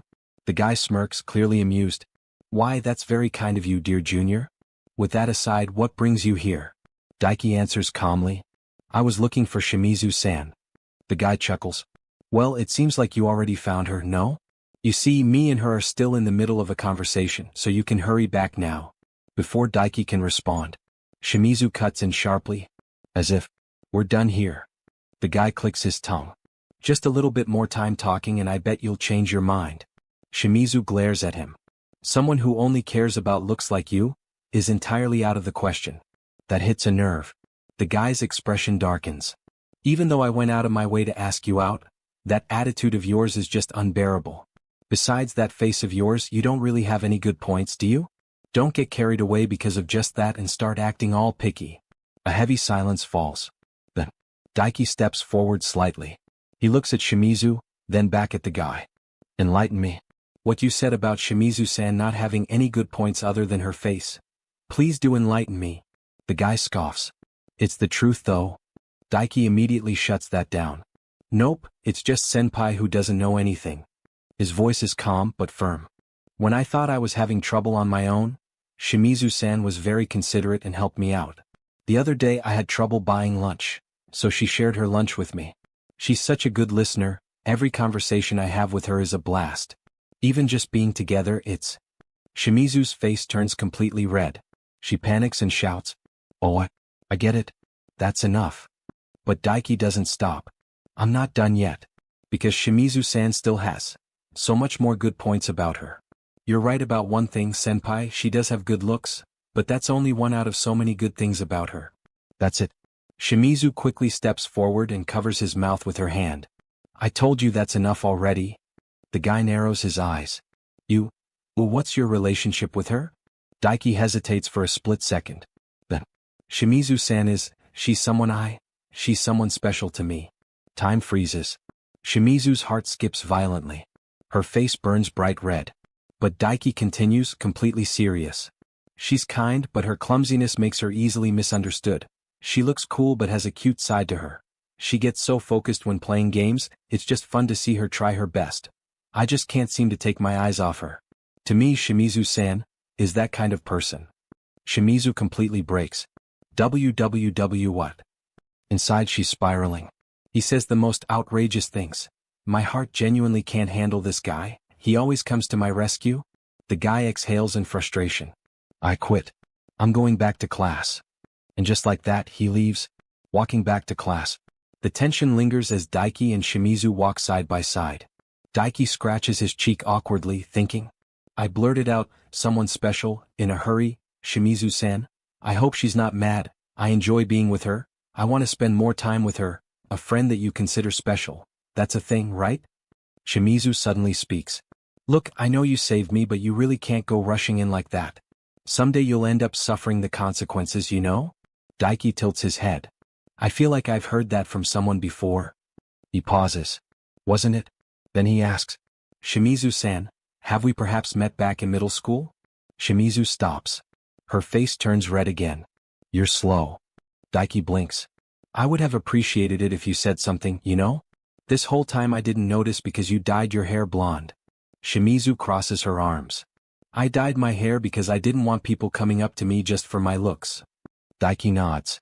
That's why. Wait, then why did you dye it back to black? Shimizu freezes. Well, that doesn't matter now. She looks away flustered. Then more softly. Back then and even just now, you came to my rescue. Couldn't say this before but, well, how do I put this? Thank you. Daiki's heart skips. His face turns red. Before he can even respond, Shimizu suddenly dashes off toward the classroom, leaving him standing there, frozen, heart pounding. Night, Shimizu's room. Shimizu lies on her bed, hugging the teddy tightly. Her face is slightly red as her thoughts drift back to Daiki. She looks at the teddy and mutters, "Tell me, what did he mean by that? He probably means as friends, right? If I'll get an answer from you?" Suddenly, she notices someone at the door. AI is standing there, frozen, listening. AI quickly says, "I didn't hear anything." Shimizu immediately panics. Forget about it. AI waves her hands. It's okay. Calm down. Don't worry. Daiki-kun is definitely interested. He searched all over for you. Shimizu looks away. He's like that with everyone. AI shakes her head. That's not true. Well, yeah. I'll pitch in and help out again. Shimizu narrows her eyes. What are you gonna do? AI grins mischievously. Hee. It's a secret for now, don't be arrogant. Shimizu sighs. You don't really have to do anything. AI leans closer. Huh? Really? So you're okay with another girl stealing Daiki-kun? Shimizu flinches. Ugh. AI continues teasing. He's kind, right? And he has a cute face, doesn't he? Give me a little credit here. Shimizu frowns. Seriously, you're not gonna be a nuisance, right? AI smiles confidently. Don't worry. I'm going to get Yusuke's help too this time. Third-year childhood friend. Shimizu raises a brow. What are you actually gonna do? AI turns dramatically. Stay tuned till tomorrow. Shimizu mutters. Hey, that's worrying. Next day school. Shunya looks at Daiki. So that's what happened after you ran off. Daiki scratches his head. Sorry I worried you. Shunya smiles. I was surprised when you ran out of the classroom, but I was relieved when you came back unharmed. Daiki looks down, thinking deeply. Shunya, when Shimizu-san said thank you to me, she looked really cute. I've never felt anything like that before. I mean, I thought other girls were cute before, but that was something different. Shunya closes his eyes. I see. Daiki leans forward. Do you understand what that was? Shunya smirks slightly. I have a pretty good guess about that. Daiki lights up. Really? But Shunya cuts him off. But it feels like it's not my place to tell you. Daiki frowns. Why? Shunya explains calmly. It's something you need to find out for yourself. You need to think about it, face it, and reach a conclusion on your own. That'll be the best for you. Daiki hesitates. On my own? Will I understand if I think about it? Shunya shrugs. Who knows? Well, you don't have to think that hard about it. Just have fun and go with the flow. Daiki nods. Okay, I'll take my time and think about it. Shunya grins. Yep, good luck. Now, let's start our love talk again. Daiki sighs. You really enjoy this. Shunya excitedly says. Today's theme, club activities to do with the girl you like. Daiki thinks. You're in the soccer club, so maybe a manager girl? Shunya smiles dreamily. Yeah. It would be so awesome if Sito-san became my manager. That'd make me play better too. Daiki nods. You're already really good though. Thanks, but that'll never happen really? Is that so? Sito-san is already in another club. Oh, which one? The door suddenly opens. It's AI. Are you two here? Can I borrow you for a bit? Daiki hesitates. Sorry, but I'm talking with Shunya right now. Shunya interrupts. You should go with her, Daiki. I'm supposed to be on duty in the library in a bit. Daiki nods. Really? Okay then. Shunya waves. See you tomorrow. Feel free to ask me for advice anytime. Yep, see you tomorrow. Clubroom meeting. AI drags them along. Alright. You won't mind hanging out with me now, right? As long as it doesn't take too long, sure. Shimizu complains. Why did you have to call me here too? AI smirks. That's for you to find out soon. So come with me and find out you too. They arrive at an empty classroom. AI proudly declares, We've reached our destination. She turns to a boy inside. I brought them with me, Yusuke. He adjusts his glasses. Tell me, they did consent to being brought here, right? AI nods confidently. Of course. They both consented. Shimizu snaps. You didn't even ask for consent? AI shrugs. I already knew you would. Yusuke steps forward. Okay now, firstly allow me to introduce myself. My name is Sakata Yusuke. I'm currently serving as the student council president in my 3rd year. I'm childhood friends with these sisters. I'm sorry for the suddenness, but thank you for coming. Daiki bows. I'm a 2nd-year student, my name is Honda Daiki. Nice to meet you. Come take a seat. So, how much did they tell you? Daiki awkwardly replies. They didn't tell me anything. Yusuke sighs. Ha, AI. AI grins. I intend on doing better next time. I doubt you'll ever follow up on that promise. Fine, I'll start from the beginning. He looks at Daiki. What do you think this place is, Honda-kun? Isn't it an empty classroom? You're not wrong, but, Kei, do you know? Shimizu answers. It's your club room, isn't it? AI claps. Ding ding. Correct answer. This is the Astronomy Enthusiasts Club's room. Daiki blinks. A Astronomy Enthusiasts Club? Never heard of this club. Yusuke continues. Here's the reason I summoned you. I'm recruiting you to this enthusiasts club. Daiki's heart skips. Does this mean I can have club activities with Shimizu-san? That sounds fun. Shimizu crosses her arms and asks. Why are we being recruited? Yusuke calmly explains. 2 reasons. First, to avoid the danger of club disbandment. We currently have 3 members. Among them, me and AI are 3rd-year students. We will have to leave when the 2nd term ends. The minimum member limit for an enthusiast club is 2. So I have to do something or the club will be disbanded. At first, I thought it was inevitable, but... Before he can finish, AI suddenly shouts. I'll never accept that. As long as I breathe, this club will never be disbanded. Yusuke sighs slightly. AI was very enthusiastic about this, and I do have attachments to the club as well, so I want it to survive. Daiki raises his hand. What's the 2nd reason? AI jumps in excitedly. About that, I want to hold an astronomical viewing on the school's roof. Both Daiki and Shimizu react. Huh? What? Yusuke rubs his forehead. You left out way too much. They won't understand like this. AI grins. You're about to give them a better explanation, so thanks. Yusuke sighs. Good grief. Yeah, our final goal is indeed to hold an astronomical viewing. Shimizu tilts her head. Can't you do that anyway? Yusuke shakes his head. It's not so simple. We need permission to use the roof. Daiki asks. And you can't get it? Yusuke replies. Unfortunately, they do not give permission to individuals or enthusiast clubs. Shimizu shrugs. So you just gotta give up, right? Yusuke smiles slightly. This is where the recruitment comes in. Even if it's not possible for an enthusiast club, we might get permission for official club activities instead. It depends on the presence of an advisor managing us. Daiki connects the dots. So it can count as a club activity if you have enough members? Yusuke nods. It goes deeper than that, but yes. First, we need more than 5 members. Daiki thinks quietly. I think club activities are cool, but still, I have to make dinner on weekdays, which is why I've been in the going home club so far. AI notices. What's wrong, Daiki-kun? Daiki replies. I can't stay at school too long on weekdays. Yusuke reassures him. That won't be a problem. It's not as if we have precise activity hours. You can come and leave at any hour you want. Daiki smiles. Then I think it'll be okay. What a relief. Shimizu looks at him in disbelief. Hey, are you just gonna say yes that easily? What does this enthusiast club even do really? AI proudly explains. This is where we talk about things that did or did not happen. It's a place of relaxation where you talk about interesting and funny things with club members. It's our time Shangri-La. Shimizu deadpans. That's just a conversation club. AI shrugs. I guess you could call it that? Shimizu looks at Daiki, slightly flustered. Whatever. I'm not joining. AI immediately snaps. What a bitch, K. Hear me out. Shimizu frowns. Seriously? Don't waste your time trying to convince me. Outside the room. AI drags Shimizu outside. Come on. We'll just have a little talk. Inside, Daiki watches them leave. I guess I'm the only one joining the club. Outside. AI grabs Shimizu's shoulders. Can't you see that this is your chance to get closer to him? Shimizu looks away. It's just an astronomical viewing, isn't it? But inside, I want to join the same club.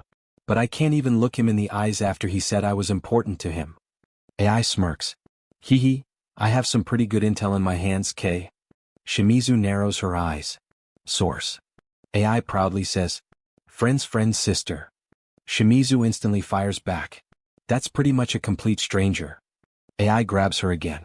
I have more. What? AI leans in dramatically.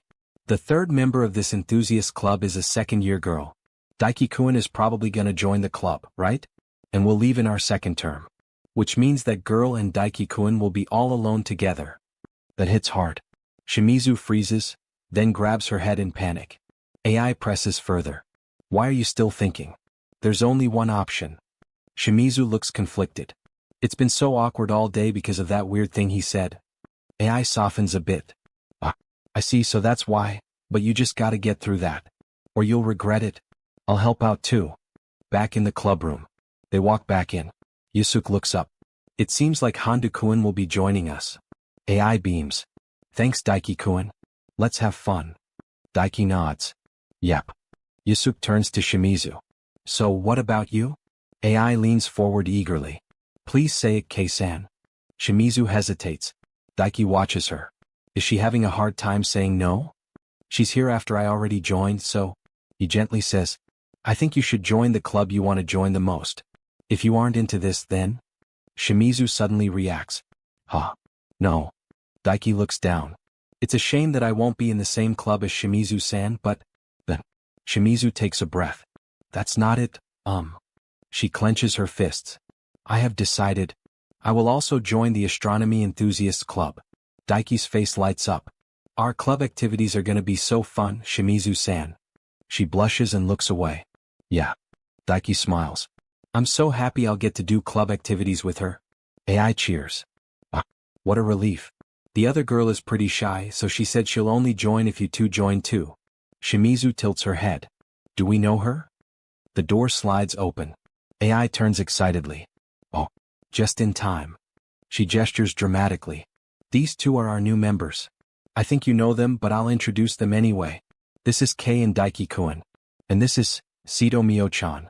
Our cool and cute junior. Daiki recognizes the girl immediately. It's Sato-san. His mind begins to race. He knows she is the one Shunya has feelings for. Sato confirms with a nod.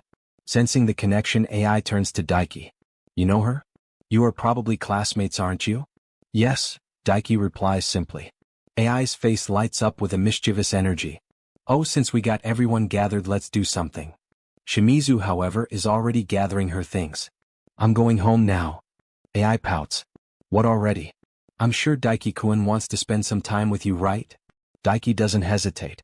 Yes. Shimizu catches his eye and a deep blush creeps across her face. Despite the reaction, she makes her way toward the door. I'll be coming here from tomorrow after all, so it's fine. Later. As the door closes, AI sighs. And she's gone. Sato looks uncertain, glancing at the empty doorway. Did I do something? No, AI assures her. I think she would have gone had you come or not. Daiki nods in agreement to ease Sato's mind. Yeah, don't worry. AI quickly pivots back to their responsibilities. We'll be going to the student council room. Where else? We put off the work, they're coming here. She glances at the group, adding with a grin, that's right, we can be setting a bad example for our junior. See you later. They exit with a sharp slam of the door, leaving an abrupt silence in the room. Now only Sato and Daiki remain. Sato breaks the quiet. And they are gone too. They are pretty busy, Daiki replies. A heavy, awkward silence settles between them. Daiki shifts uncomfortably, wondering, should I go home?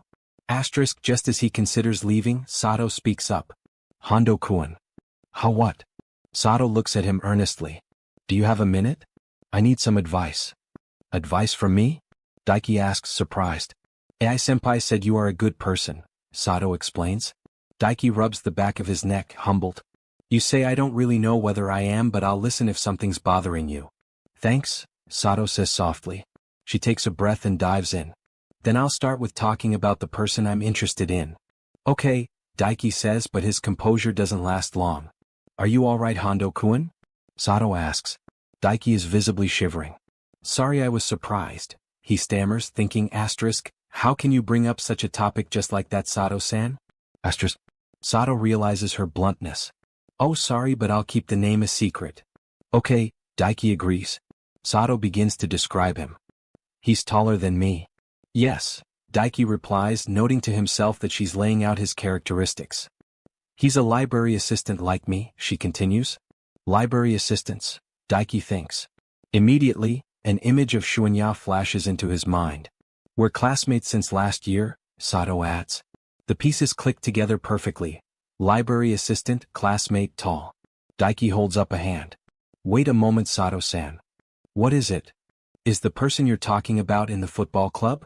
Sato's eyes widen. Are you a mind reader? It's definitely him, Daiki thinks. Aloud he says, you have told me enough to know who it is. Sato chuckles. You should be a detective, Hondo-kun. Then there's no point in hiding it anymore. Daiki watches her, thinking, asterisk, she might be a natural airhead. Asterisk.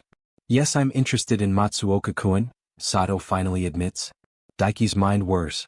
Asterisk, I was wondering if Shuanya's feelings were one-sided, but wait, she said she's interested, not that she has a crush. Asterisk.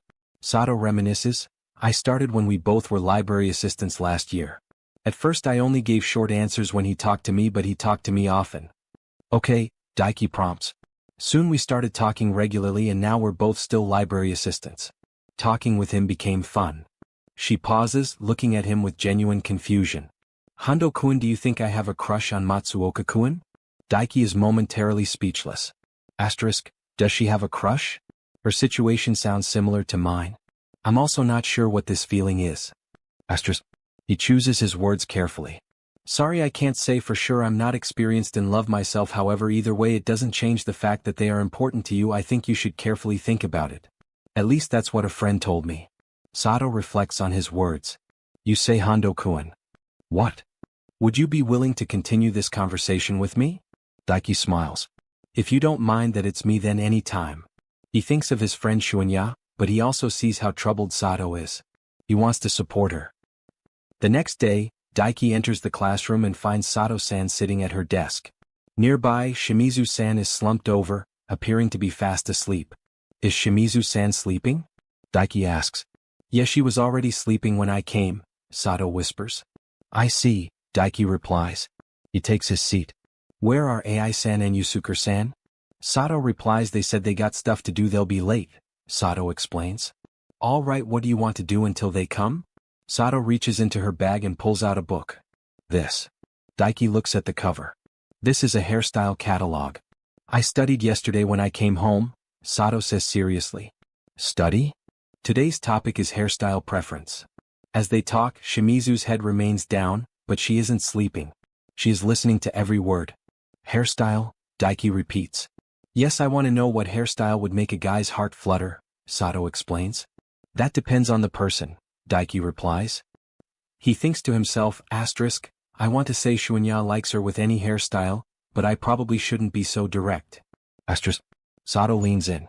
For reference, what are your preference? I say I like long hair. What style? Style I don't really know, Daiki admits. Check the catalog, Sato insists. Right. Daiki flips through the pages until a certain look catches his eye. Oh, this one looks good. Which one? Give me a moment. Is this it? Sato quickly gathers her hair, mimicking the photo. Is this it? You're actually trying it? Daiki says, impressed. Sato flashes a peace sign. How is it? I think it's all right. Okay, so Hondo likes half-up style, Sato notes. So it's called half-up, this hairstyle? Daiki says, learning something new. Sato begins to experiment again. Let's see, with my length a ponytail might be hard. How about this? My sister often does this. She twists her hair into a new arrangement. When it comes to preference, the previous one might have been better, Daiki says honestly. Sato looks him in the eye. Would your heart pound if you saw a girl with half-up style? Yeah, I don't know, Daiki stammers. He tries to explain his logic. I wouldn't have enough energy in the morning to style my hair. That by itself makes me think the person puts in a lot of effort. Sato looks at him and a little smirk plays on her lips. You really are a nice person. Huh. Daiki feels his heart flutter, not the same way it does for Shimizu, but a flutter nonetheless. Shunya interrupts the moment. They're really going to be late. I'll go check on them. Okay, Daiki says. The following morning, Daiki scans the room. Asterisk, where is Shimizu-san? Did she used to come late often? But recently she's been coming to school before me. Has something happened? Asterisk. Suddenly the door swings open. Shimizu-san arrives, but something is different. She is wearing a brand new hairstyle. Daiki stares, his face heating up. Good morning, Shimizu-san. Hi, she says softly. You change your hairstyle, Daiki notes. Yes. She takes her seat beside him, her face turning pink. It doesn't suit me, does it? Of course it does, it suits you and you look really cute. Daiki shouts, unable to contain his reaction.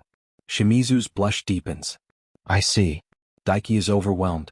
Asterisk, she's beautiful. I can't say a word of what I was able to say before. Asterisk, he sits there worried and blushing, thinking, asterisk, something seems odd about her recently. She only changed her hairstyle, but I can't speak. Am I stressed? Asterisk. Hey Hondo, Shimizu says. What? I might be acting a little strange, but don't hesitate to tell me if something's weird. Daiki takes a breath and decides to be honest. That's not it, it's just when I saw your new hairstyle I felt a sort of unusual atmosphere and my heart just skipped a beat. Shimizu's face turns bright red. What? She shouts. And the cat caught my tongue, Shimizu-sen, Daiki adds, feeling the embarrassment himself. Shimizu covers her face with her hands. After a moment, she turns away to hide her expression. I sometimes change my hairstyle, you don't have to. Yeah, getting up early is a pain. I see, Daiki says. As the day begins, Shimizu thinks to herself, asterisk, I'll leave styling my hair as an ace up my sleeve. Asterisk. But this is just the beginning. You won't believe what happens next. Hit subscribe so you don't miss the next part, it's about to get insane. The chapter opens with a heavy atmosphere of emotion, not from conflict but from a shared experience. Daiki and his sister are both in tears, moved by the finale of a great anime. It really was, his sister chokes out, specifically touched by the 21-gram difference. Inspired, Daiki admits he wants to recommend it to his friends just so he has someone to discuss it with. When his sister suggests his club mates, Daiki hesitates. Privately, he thinks of Shunya first, but the idea of hearing the whole club's perspective is tempting. His sister pouts slightly, noting, lately you've been talking about your club quite a bit. Daiki beams, explaining that everyone has been so welcoming to him as a new member. In the club room, a conversation on romance. Later, in the astronomy club room, the atmosphere is more playful. Sato leans in with a curious question. Panda-kan, is there something you want to do with your crush? As Daiki ponders the idea of a hobby to share with a crush, we see Shimizu nearby. Though she's lying down and pretending to be asleep, her ears are pinned to their conversation. Shunya asks for Daiki's take and he suggests, maybe watching anime together. He mentions the really moving romance he saw with his sister, the 21-gram difference, thinking it would be a perfect bridge to talk with a crush. Before the conversation can go further, AI bursts into the room with her signature energy. Hey everyone, how you all doing? She chirps. Yusuke follows, scolding her lack of formality. Can't you at least try to be more proper to AI-san? The big announcements. AI calls the meeting to order, forcing a sleeping Shimizu to sit up. What do you want? I was sleeping, Shimizu grumbles, though her secret eavesdropping remains undetected. AI delivers two major updates. Official status. The Astronomy Enthusiast Group is now officially the Astronomy Club. While AI takes the credit, she admits Yusuke did most of the legwork.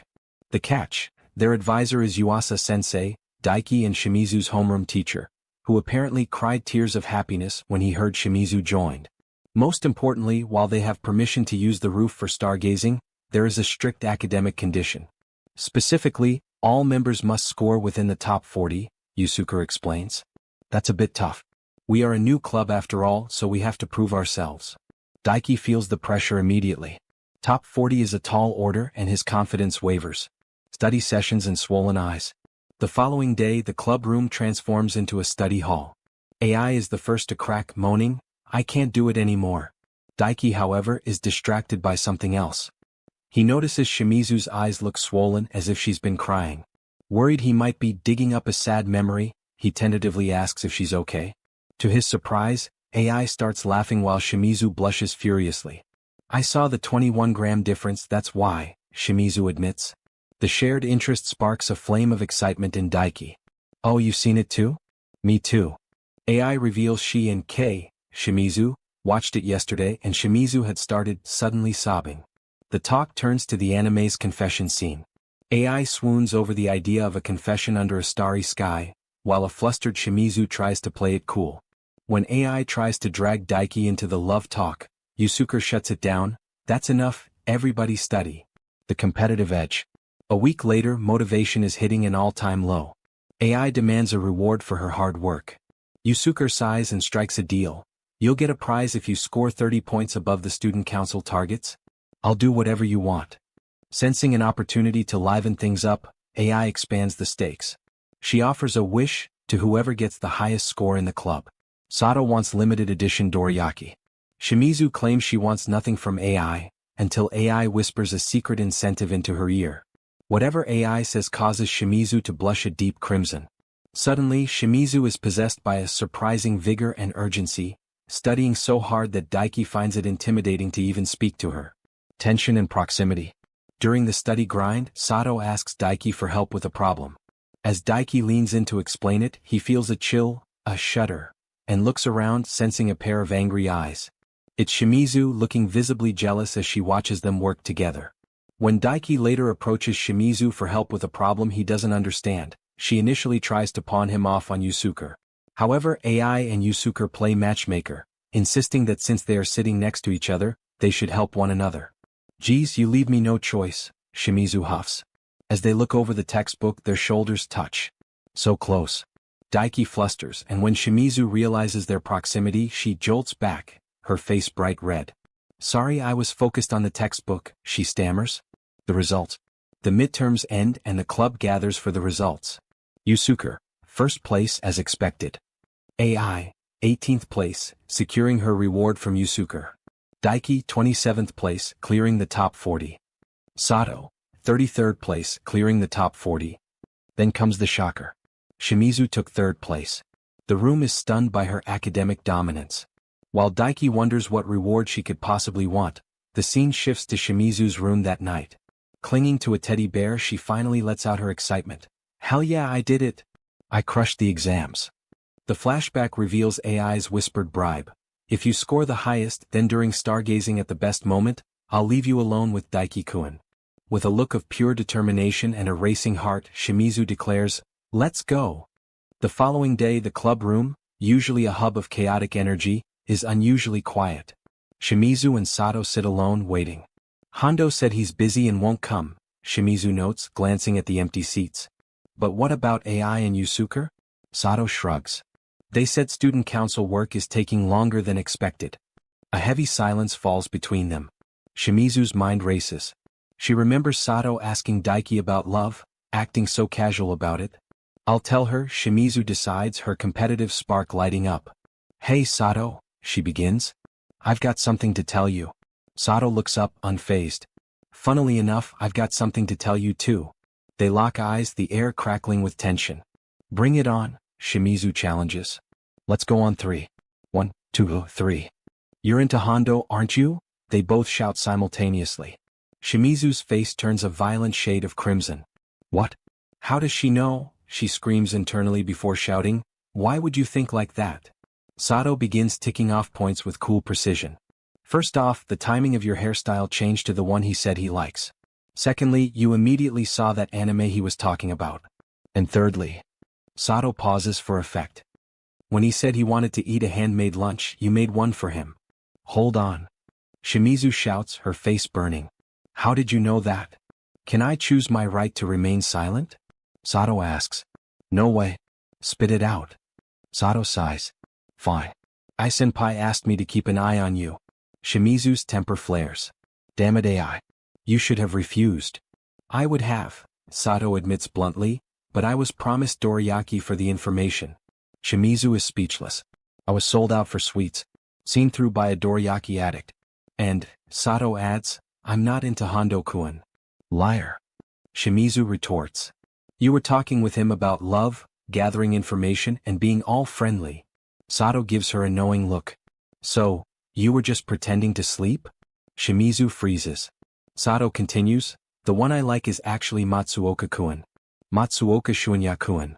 Shimizu blinks, the gears in her head shifting. It makes sense, Matsuoka and Hondo are best friends. But then she remembers, didn't Matsuoka say he likes Sato too? I wanted to make sure what I felt for him was love, Sato explains quietly. That's why I asked Hondo-kun about it. Shimizu stays silent, realizing Sato is still navigating her own confusion. I'd better not say too much yet. Sato leans in. Listen, Shimizu-san, don't you think we could help each other out? I can get info out of Hondo for you. Shimizu frowns. But there's nothing I can do about Matsuoka. He's afraid of me. You could have sugar-coated it a little, Sato mutters. Sorry, Shimizu says, I don't need you to do anything about him. I want to ask you for something else. Tell me about love. Sato looks surprised. About love? Yes, Sato says. Since you're in love, I think you could explain things to me. Shimizu hesitates, unsure if she's the best teacher, but she realizes this is a golden opportunity. All right. I'll help you with what I can. They shake hands, a new alliance formed. The supermarket diversion. The next day, the tension of the exams has been replaced by the excitement of the upcoming stargazing trip. Daiki, Shimizu, and Sato are at the supermarket for supplies. We'll finally be stargazing tomorrow, Daiki says, looking at Shimizu. Yes, she replies, though her focus is interrupted by Sato's obsession. Let's buy dorayaki too, Sato insists. Okay geez, Shimizu groans. We could just go after dinner. As they shop, Daiki wonders aloud why AI told them to gather so early at noon. Shimizu, knowing AI's devious mind, scoffs. I doubt she was thinking about anything good. Suddenly, Sato announces, I'll contact you when I have secured the dorayaki later, and vanishes into the aisles. As she walks away, she shoots a subtle thumbs up back at Shimizu. Shimizu breaks into a nervous sweat. Is this her idea of helping?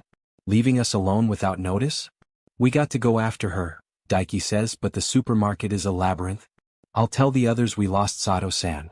She will probably return soon, Shimizu says, trying to keep her heart rate down. What could we talk about? Just the two of us. The lost child. Their private moment is interrupted when Daiki stops. Oh, sorry, wait a moment. He approaches a small girl who is crying. Do you have a moment? He asks gently. The girl, Satsuki, explains her mom is gone. With a warm smile, Daiki reassures her, I'm Daiki. I'll help you find her. Don't worry, we'll find her soon. Shimizu watches from a few steps back. How are you going to find her? You were listening? Daiki asks. More or less, Shimizu mumbles.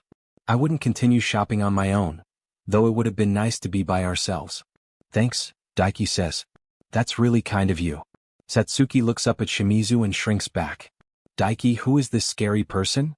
Shimizu feels like she's been struck by lightning. Scary? I know I act like that, but from a kid. She becomes instantly gloomy. She is not scary, Daiki corrects the girl. Her name is Shimizu Kai-san. She's nice, so don't worry. Shimizu is left speechless by his easy defense of her. The drawing and the lovers. As they search, Satsuki grows tired and anxious. Please hold my hand, she asks. Daiki on the right and Kai on the left. Shimizu sighs. I guess we don't have a choice. Holding hands with the child between them, they walk through the store. Satsuki beams. My mom and dad often do this. Mom and dad. Both Daiki and Shimizu flush deep red. Where do we look next? Shimizu asks, her voice trembling slightly. They decide to take a break on a bench. While Daiki goes to find a solution, Shimizu sits with Satsuki. Hey Kai, play with me, the girl insists. Sure, Shimizu says softly, but I won't run around, it would be a nuisance. She pulls out a pen and paper. Look, I've got these. A few minutes later, Daiki returns, hiding his hands behind his back. You seem good at taking care of others, he tells Shimizu. You'll probably be a good mother in the future. What are you talking about? Shimizu blushes furiously. Satsuki interrupts, holding up a paper. It's done. They both lean in to look. It's a drawing of the three of them holding hands. Is that us? Shimizu asks. Wow, you're great at this. Daiki praises her. Suddenly, a discount announcement over the speakers jars Daiki's memory. I completely forgot. I should have thought of it earlier. The customer service counter. A parting gift. At the counter, an announcement is made, and soon Satsuki's mother comes running, crying out her daughter's name. After a tearful reunion and many bows of gratitude, the mother looks at Daiki and Shimizu. We have interrupted your time together, the mother says warmly. You're lovers, right? No. Shimizu shouts, waving her hands. Huh. You're not. Satsuki asks, looking confused.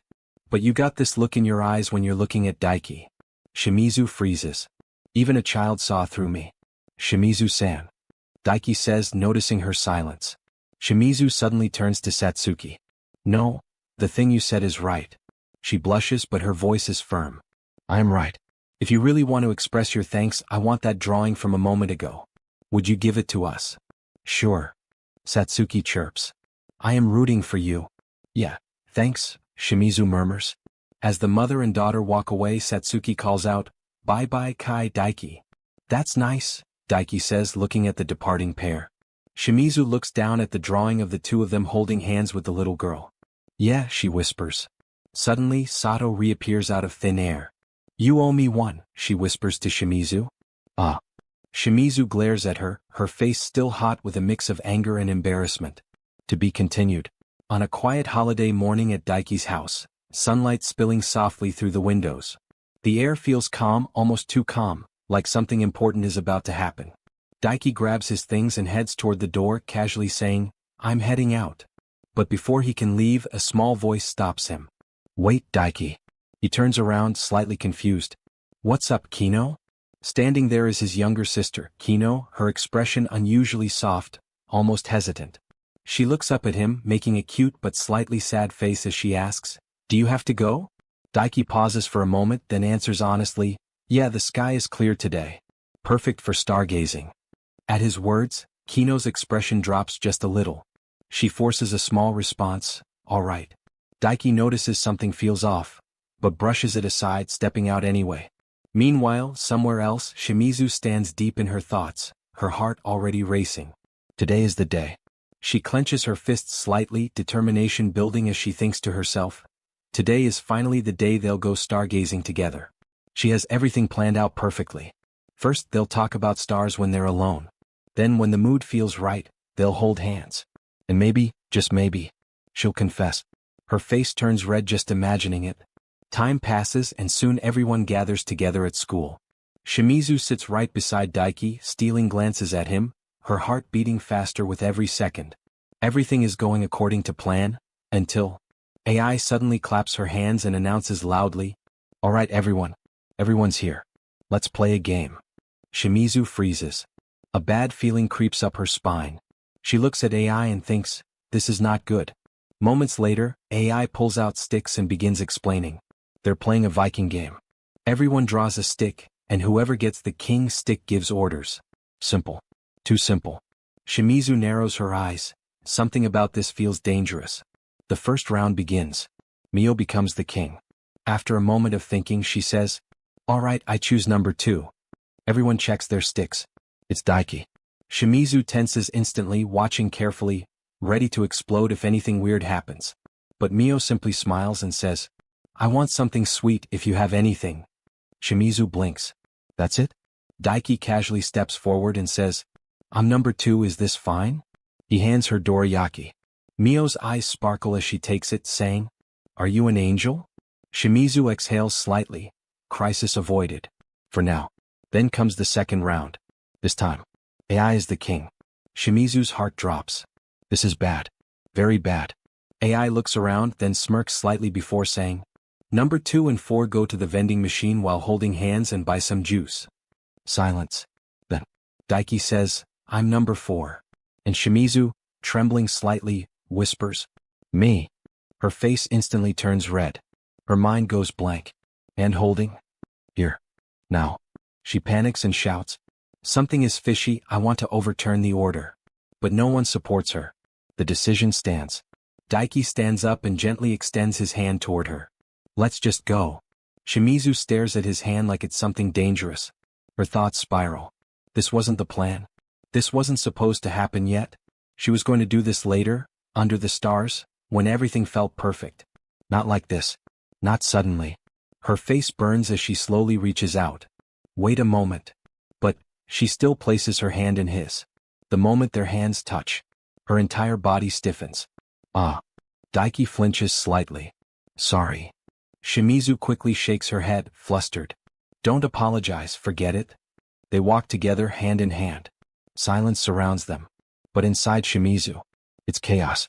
Her heart is pounding so loudly it feels like it might explode. Her hand feels hot. Too hot.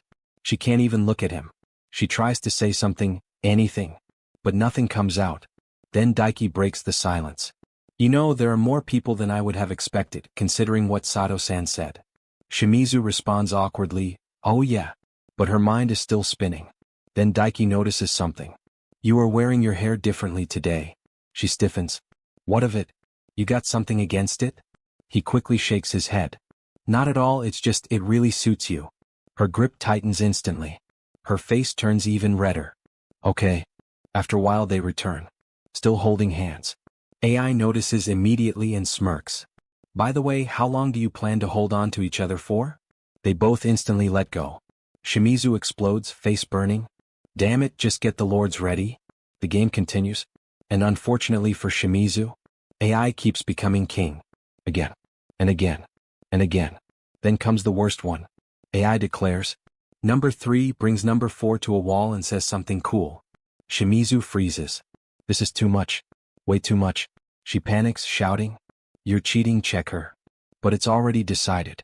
Before she can escape, AI grabs her and pushes her toward the wall. Daiki steps forward. He raises his hand.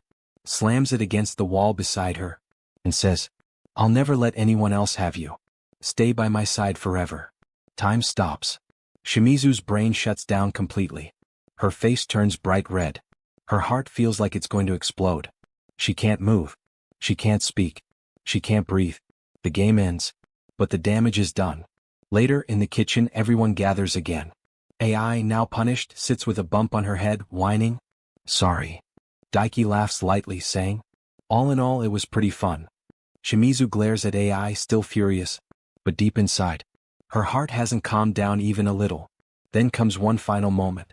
Shimizu, still flustered, suddenly declares, look, I'll do it. She turns to Daiki, blushing hard. Here, say ah. She feeds him. Daiki smiles. Thanks, it's pretty tasty. Then he looks at her and says softly, say ah. Her entire body freezes again. Her face turns red instantly. Her thoughts spiral. She wasn't ready for this. Not at all. And as the day continues, one thought lingers in her mind. Will the stargazing go the way she planned? Or will everything fall apart again? Night quietly settles over the school, the sky painted deep blue as anticipation fills the air. The rooftop becomes their little world, far away from everything else. And finally, the moment they've all been waiting for arrives. AI steps forward with excitement shining in her eyes and says, the long-awaited time has come finally. Daiki stretches slightly, looking up at the darkening sky, and says, it's not often that I stay at school this late. I'm pretty excited. I'm really looking forward to watching stars with you all. AI grins confidently and replies, just wait until you see them. Beside them, Shimizu quietly mutters, trying to act composed, the most visible constellations this time of year are. But before she can finish, AI immediately teases, are you planning something, Kai-sen? Flustered, Shimizu snaps, shut up. Yusuke glances at the door and says, Yuasa-sensei should be here soon. Then we'll head out. Just then Daiki's phone rings. The mood shifts instantly. Yusuke nods, go ahead, Hondo-kun. Daiki answers, hello. From the other side, his father's worried voice asks, Daiki, is Kino with you? Daiki frowns, confused, what? His father explains, she left a note saying she's looking for you. Daiki's expression tightens, I haven't seen her. His father continues, she might come soon. Tell us if she does. Daiki responds quietly, all right. The group senses something's off. Mio asks, what did he say? Daiki replies, he said that my sister might be coming here. Right then, the rooftop door creaks open. Daiki turns, Kino. From the shadows, a small voice answers, Daiki. Eye lights up instantly, oh how cute you're, Kino-chan. Kino walks straight to him and clings tightly. Daiki sighs, Dad was worrying about you. She pouts, but I left a note. Daiki shakes his head, either way he'd be worried if you disappeared like that. I'll call him to pick you up, okay? Kino immediately refuses, no. Daiki pauses, huh. She insists, no, we're going back together. Tension builds. Daiki tries to explain, come on, I told you I'll be stargazing tonight. But Kino throws a tantrum, no, we're going home. Shimizu steps in, unable to stay quiet anymore. Hey Hondo's sister, stop pestering him. Kino snaps back, I'm not pestering him. He normally plays with me on his days off. Why would he go to school instead? Shimizu responds firmly, can't he make other plans have you now and then? Don't you see you're bothering him? Kino's eyes narrow. Did you force him to come? Shimizu freezes, what? Kino shouts, you have intimidated him into coming, haven't you? My brother is too kind to reject any invitation. There's no way he wants to be here. The atmosphere cracks. Daiki raises his voice, Kino apologized to Shimizu-san. Kino trembles, why Daiki?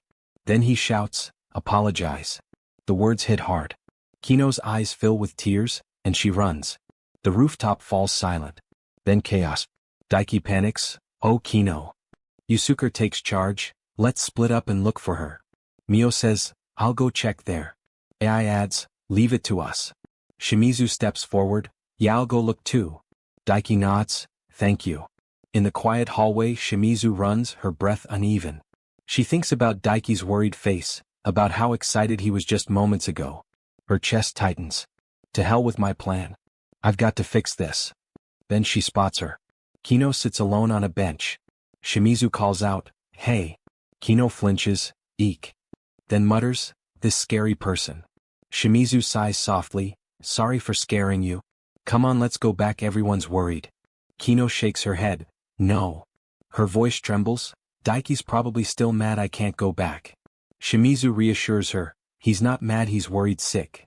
Kino whispers, liar. I've never seen him like that. He doesn't want me around him anymore. Shimizu finally understands. Kino breaks down, give him back. Shimizu blinks, ha.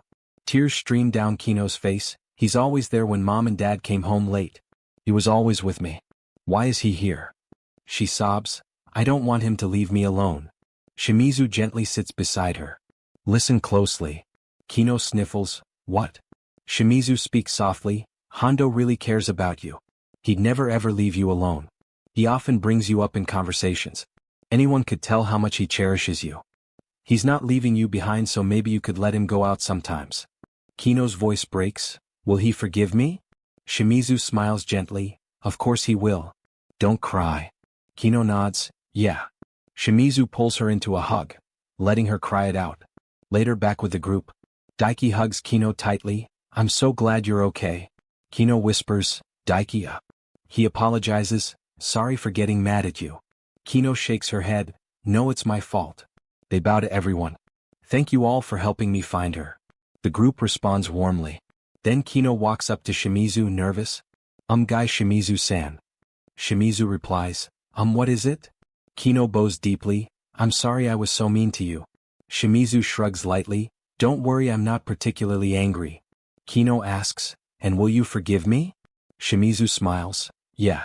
Kino brightens, thank you so much. Then shyly adds, can I call you Kioni-chan? Shimizu freezes, then blushes hard. Geez, if you insist, sure. Finally, the stars.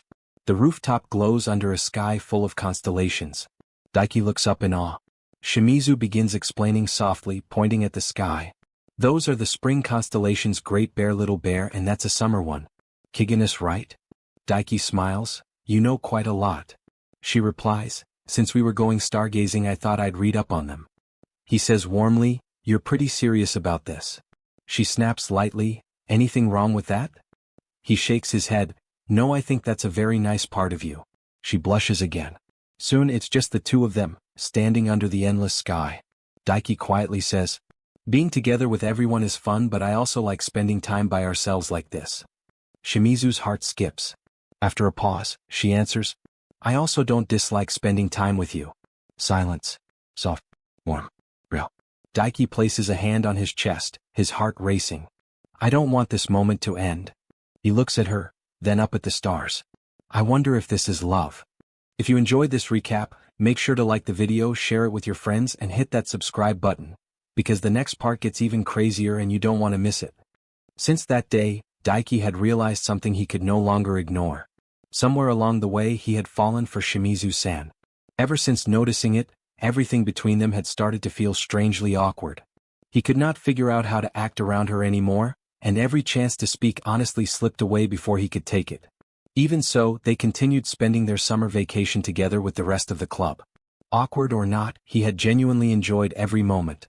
And now, the final event of their summer had finally arrived. The summer festival. As Daiki waited at the meeting spot, he thought to himself that maybe tonight he would finally be able to talk to Shimizu-san properly. There had not been a single moment between now and the start of the new semester where he had managed to invite her anywhere alone.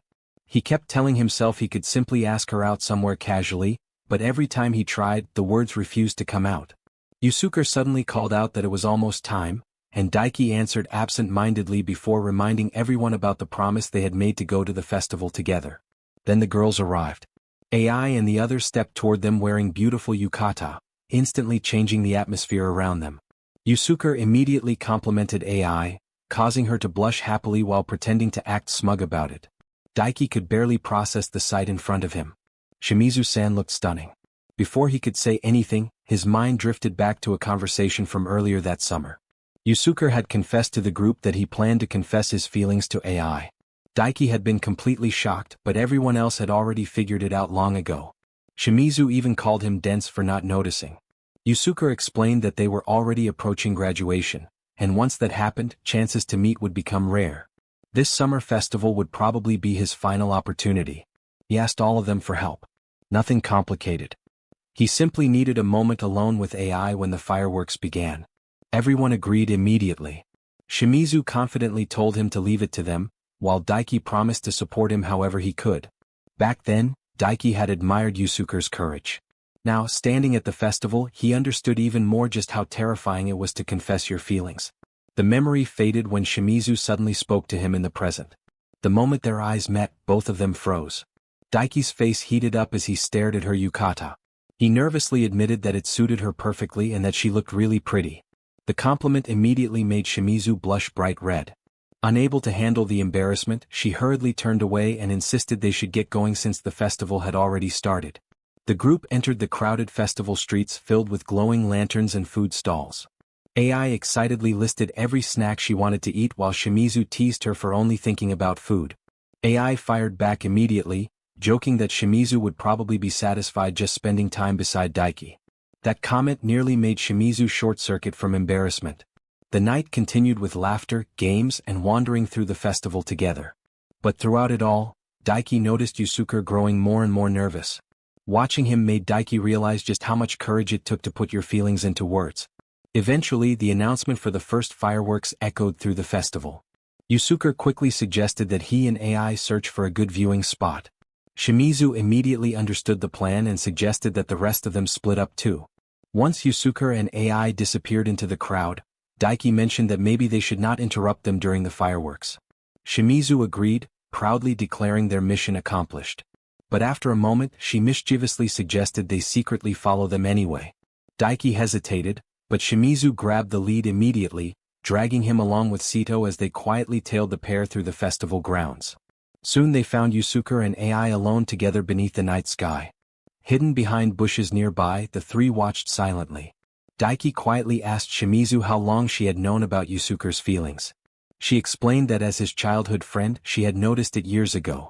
Sito admitted she had figured it out naturally too after spending so much time with them in the club. Hearing that Yusuke had carried these feelings for years made Daiki think about his own emotions. Watching Yusuke prepare himself despite all the fear in his eyes filled him with admiration. Shimizu quietly admitted that even if AI's answer seemed obvious, confessing still required tremendous courage. Daiki agreed. He hoped that someday he would be brave enough to confess to Shimizu-san too. Then the moment finally came. As fireworks preparations began in the distance, AI casually suggested calling the others over to watch together. Yusuke nervously lied, saying he had just received a message claiming the others found a different viewing spot and planned to watch separately. AI accepted it without suspicion. Then Yusuke called her name.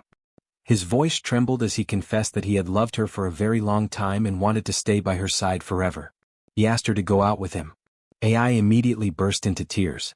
Before anyone could react, she rushed forward and hugged him tightly, crying as she confessed that she loved him too more than anything in the world, more than anything in the universe.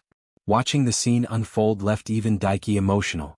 Beside him, Shimizu smiled warmly, relieved that everything had worked out. They decided to quietly leave before getting caught. Unfortunately, Shimizu accidentally stepped on a branch. The loud snap instantly exposed them. Yusuke called out in confusion while the three panicked and ran for their lives. Sito eventually stopped and sacrificed herself to buy the other two time to escape, sending them away with a teasing smile. After running for a while, Daiki and Shimizu finally slowed down, both breathing heavily. That was when Daiki noticed her injured foot. The unfamiliar sandals and frantic running had left it bruised. Without hesitation, Daiki crouched down and told her to climb onto his back. Shimizu instantly protested, embarrassed by the idea, but Daiki insisted. He did not want to see her forcing herself to walk while in pain. Still flustered, she warned him not to call her heavy or she would send him flying. Then she quietly climbed onto his back.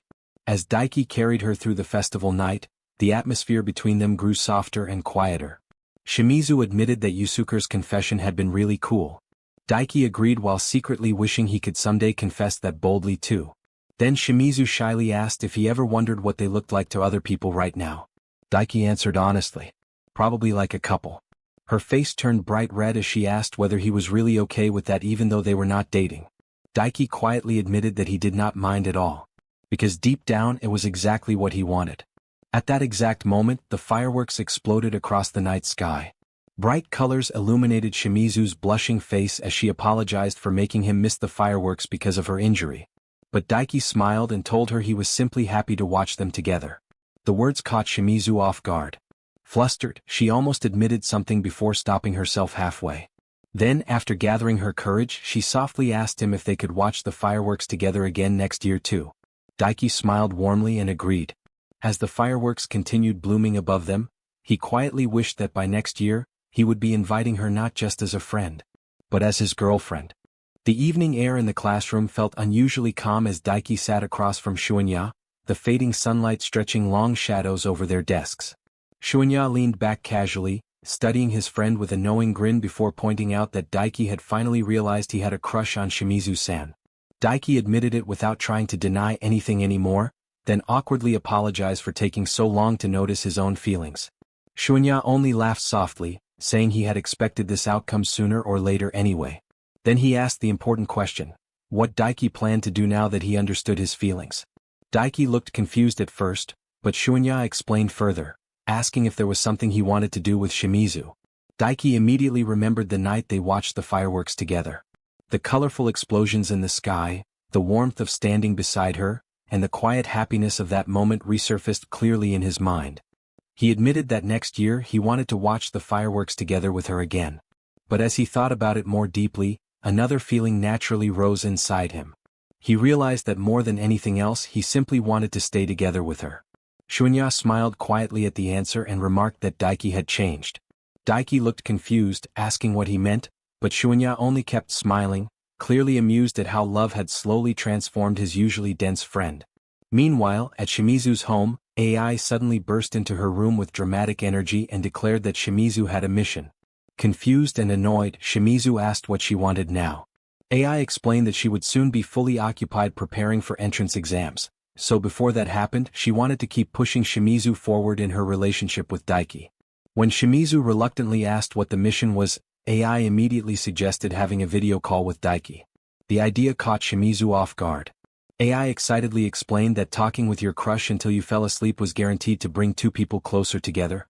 After thinking about it for a moment, Shimizu surprisingly accepted the idea. AI eagerly asked if she needed help inviting him, but Shimizu refused, insisting she could handle it herself. She mentioned that Sito and Kino had already promised to help her if needed. AI looked proud of her progress and teasingly told her to come crying for help anytime she ran into trouble. Naturally, Shimizu denied she would ever do such a thing. The next morning at school, everything felt strangely normal despite the huge task hanging over Shimizu's head. Daiki greeted her as usual, and they casually talked about math homework, but Shimizu's mind was completely elsewhere. She kept wondering how she was supposed to ask him. She realized she had never really invited him to do anything before, which only made her more nervous. Still, she knew this was exactly why she had to do it. If she wanted to get closer to him, she needed to become more aggressive. Daiki noticed her distracted expression and asked if she was okay. She quickly brushed it off, but when he gently mentioned that she seemed lost in thought, she became curious and asked why he was not pressing her for answers. Daiki calmly explained that while he was curious, He did not want to force her to talk about something she was uncomfortable sharing. That simple kindness immediately made her blush. Feeling cornered by her own emotions, she declared that she would tell him later that day and told him to wait. Even when Daiki said she did not have to force herself, she stubbornly insisted she would do it. The entire day passed, but when the two of them finally ended up alone together, Shimizu completely lost her nerve. Sitting beside him with a gloomy expression, she internally panicked over how she had failed to say a single thing. Since Ai and Yusuke were busy studying while Sito was occupied at the library, this was probably her only chance to talk privately with him that day. Seeing how troubled she looked, Daiki gently suggested that she could always tell him tomorrow instead. But Shimizu suddenly grabbed her phone instead of speaking directly. Nervously typing out a message, she sent it to him while sitting right beside him. Daiki looked down at his phone and read the simple message asking if he wanted to have a video call with her. To her surprise, he laughed. Embarrassed, Shimizu demanded to know what was so funny. Daiki apologized and explained that because she had been hesitating so much all day, he thought it was going to be something far more serious. Trying to stay composed, Shimizu quietly asked for his answer. Daiki immediately agreed and asked when she wanted to do it. She suggested Saturday night, and after he agreed once more, the plan was finally set. That night at home, Shimizu paced restlessly around her room, unable to calm down. Ai barged in dramatically again and immediately noticed how worried she looked. Once Shimizu admitted that the mission was progressing successfully, her concerns shifted toward a completely different problem: what she should wear. The moment Shimizu asked for advice, Ai smugly pointed out that she had indeed come crying for help after all. Ignoring the teasing, Shimizu listened as Ai suggested cute nightwear since Daiki would probably appear in casual clothes during the nighttime call. Unfortunately for Shimizu, Ai also pointed out that Daiki would likely only be wearing something simple like a t-shirt, which instantly filled her imagination with embarrassing images. Flustered, Shimizu denied imagining anything at all and insisted she had already seen him casually dressed before. Naturally, Ai saw right through her reaction. The next day, she dragged Shimizu shopping for matching nightwear anyway. Finally, the night of the video call arrived. Standing nervously in her room, Shimizu stared down at the cute nightwear they had bought together. Her face burned red as she wondered if it was too much and debated changing clothes at the last second. Still, part of her genuinely wanted to charm him. She encouraged herself to stay strong, reminding herself that Daiki was so dense she needed to put in extra effort if she wanted him to notice her. Then her phone began ringing. Her heart immediately jumped. It was Daiki. Taking a deep breath, she answered the call. Daiki appeared on the screen and greeted her warmly, asking if he had called at the right time. Shimizu answered nervously, but then noticed him suddenly go quiet while staring at her. For one glorious second, she wondered if her plan had worked. Then Daiki admitted, while blushing slightly himself, that he had simply been thinking about how cute she looked in those clothes. The compliment instantly made all of Shimizu's efforts feel worth it. Daiki continued honestly, saying that although she always wore cool-looking outfits, these clothes suited her really well too. Shimizu tried to maintain composure, but the praise clearly made her happy. Embarrassed, she warned him not to go around calling every girl cute or she would make him pay for it.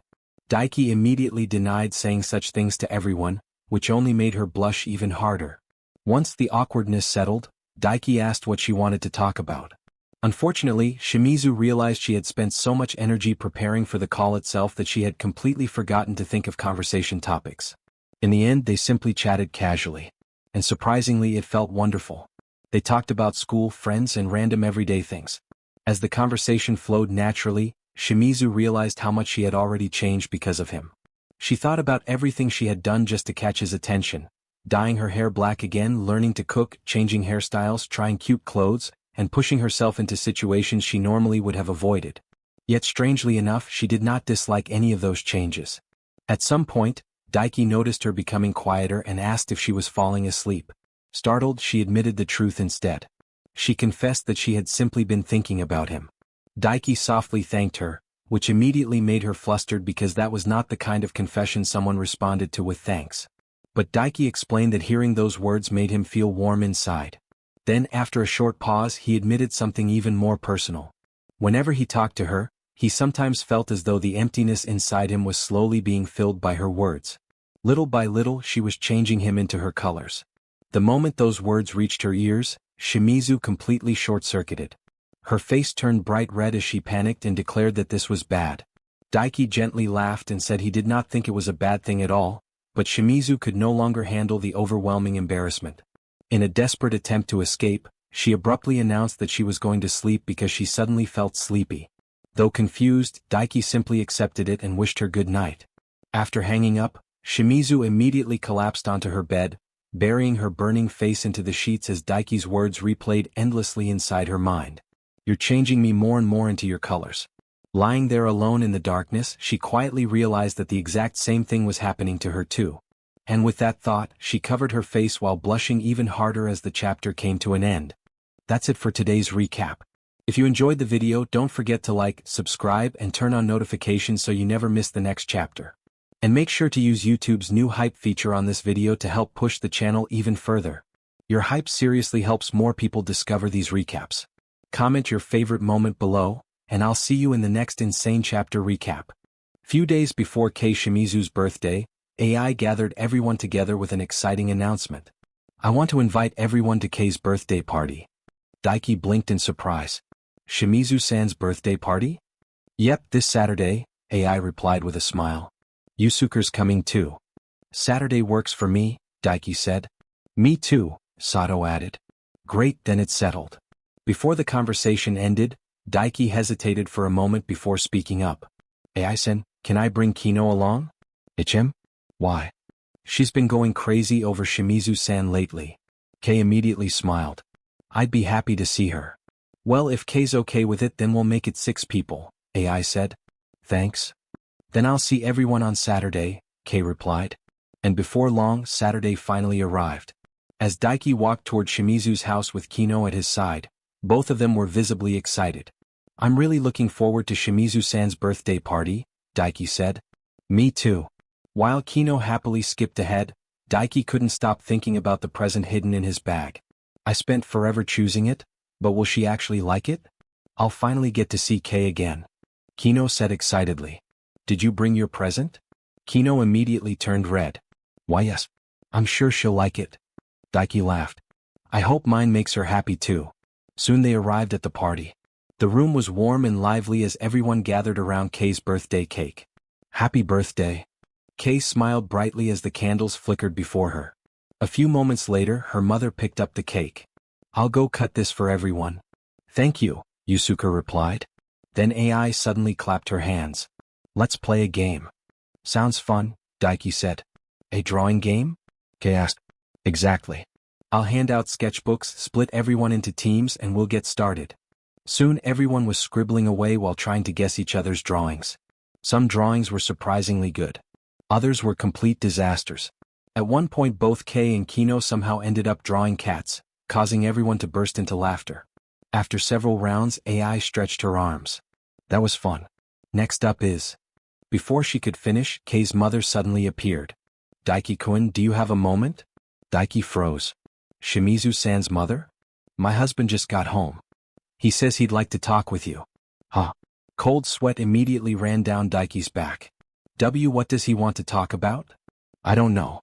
He didn't tell me." Even Kei looked confused. "Did you do something?"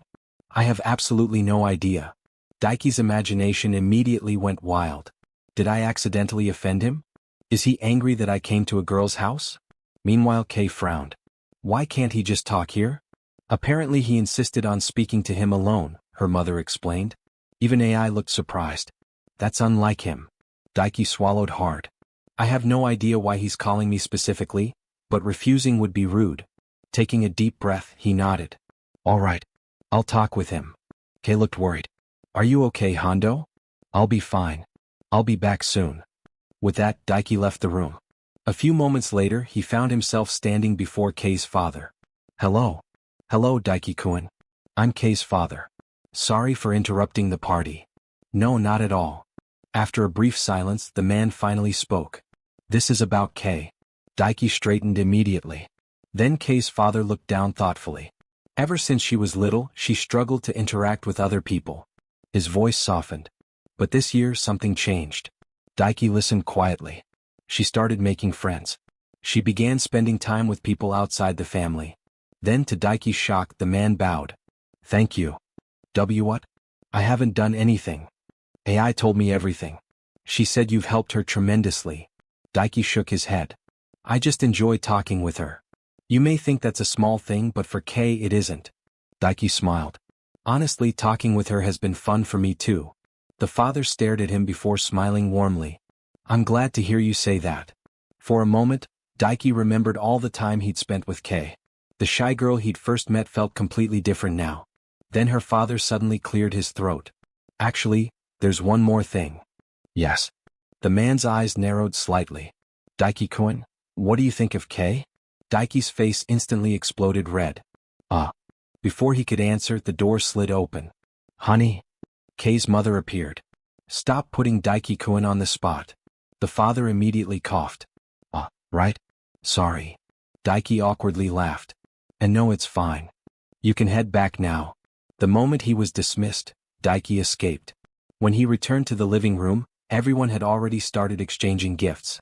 Sato handed over hers first. Here's my present. Kei opened it. A novel? It's the one I recommended. Thank you. Kei smiled happily. AI looked toward Daiki. We didn't know when you'd come back, so we started without you. No problem. As Daiki watched Kei smile, his heart began pounding again. I wonder what she'll think of mine. All right, AI announced. Only Daiki-kun and Kino-chan are left. I'll go first. Daiki stepped forward and handed over his gift. Happy birthday, Shimizu-san. Thank you. Can I open it? Of course. Everyone watched as Kei carefully removed the wrapping. Then she froze. Inside was a teddy bear. A faint blush spread across her cheeks. It's so cute. Kino exclaimed. Doesn't it kind of look like... AI started. Before she could finish, Kei hugged the teddy tightly against her chest. Her face grew even redder. Thank you, Hondo. She squeezed the teddy even tighter. I'll treasure it. Daiki felt all his worries instantly disappear. She likes it? The smile on her face told him everything. Then Kino suddenly stood up. Okay. My turn. She proudly handed Kei an envelope. Curious, Kei opened it. Then she froze. What? Daiki blinked. Kei slowly turned the paper around. Written on it were the words, do whatever you want with Daiki. Silence. Then chaos erupted. Kino. What's this? Daiki shouted. I thought she'd like this gift the most. Kino answered proudly. Kei's face became bright red. I can't accept something like this. You don't want it? That's not what I mean. Kei looked away nervously. Daiki didn't agree to it. Daiki scratched his cheek awkwardly. It's fine. I don't think you'd do anything weird with it. That somehow made Kei even more embarrassed. Thank you. Daiki laughed nervously. Though I don't know how useful I'd actually be. Without thinking, Kei immediately replied. Of course you're useful. In lots of ways. The room went silent. Daiki stared. AI stared. Everyone stared. Only then did Kei realize what she just said. Wait. Forget I said that. AI immediately grinned. Were you thinking out loud? Shut up, AI. The room exploded into laughter. As everyone continued teasing Kei while she desperately tried to defend herself, Daiki simply looked around the room and smiled. Everyone was laughing. Everyone was having fun. And watching Kei clutch the teddy bear he'd given her made him realize something. This birthday party had become a memory none of them would ever forget.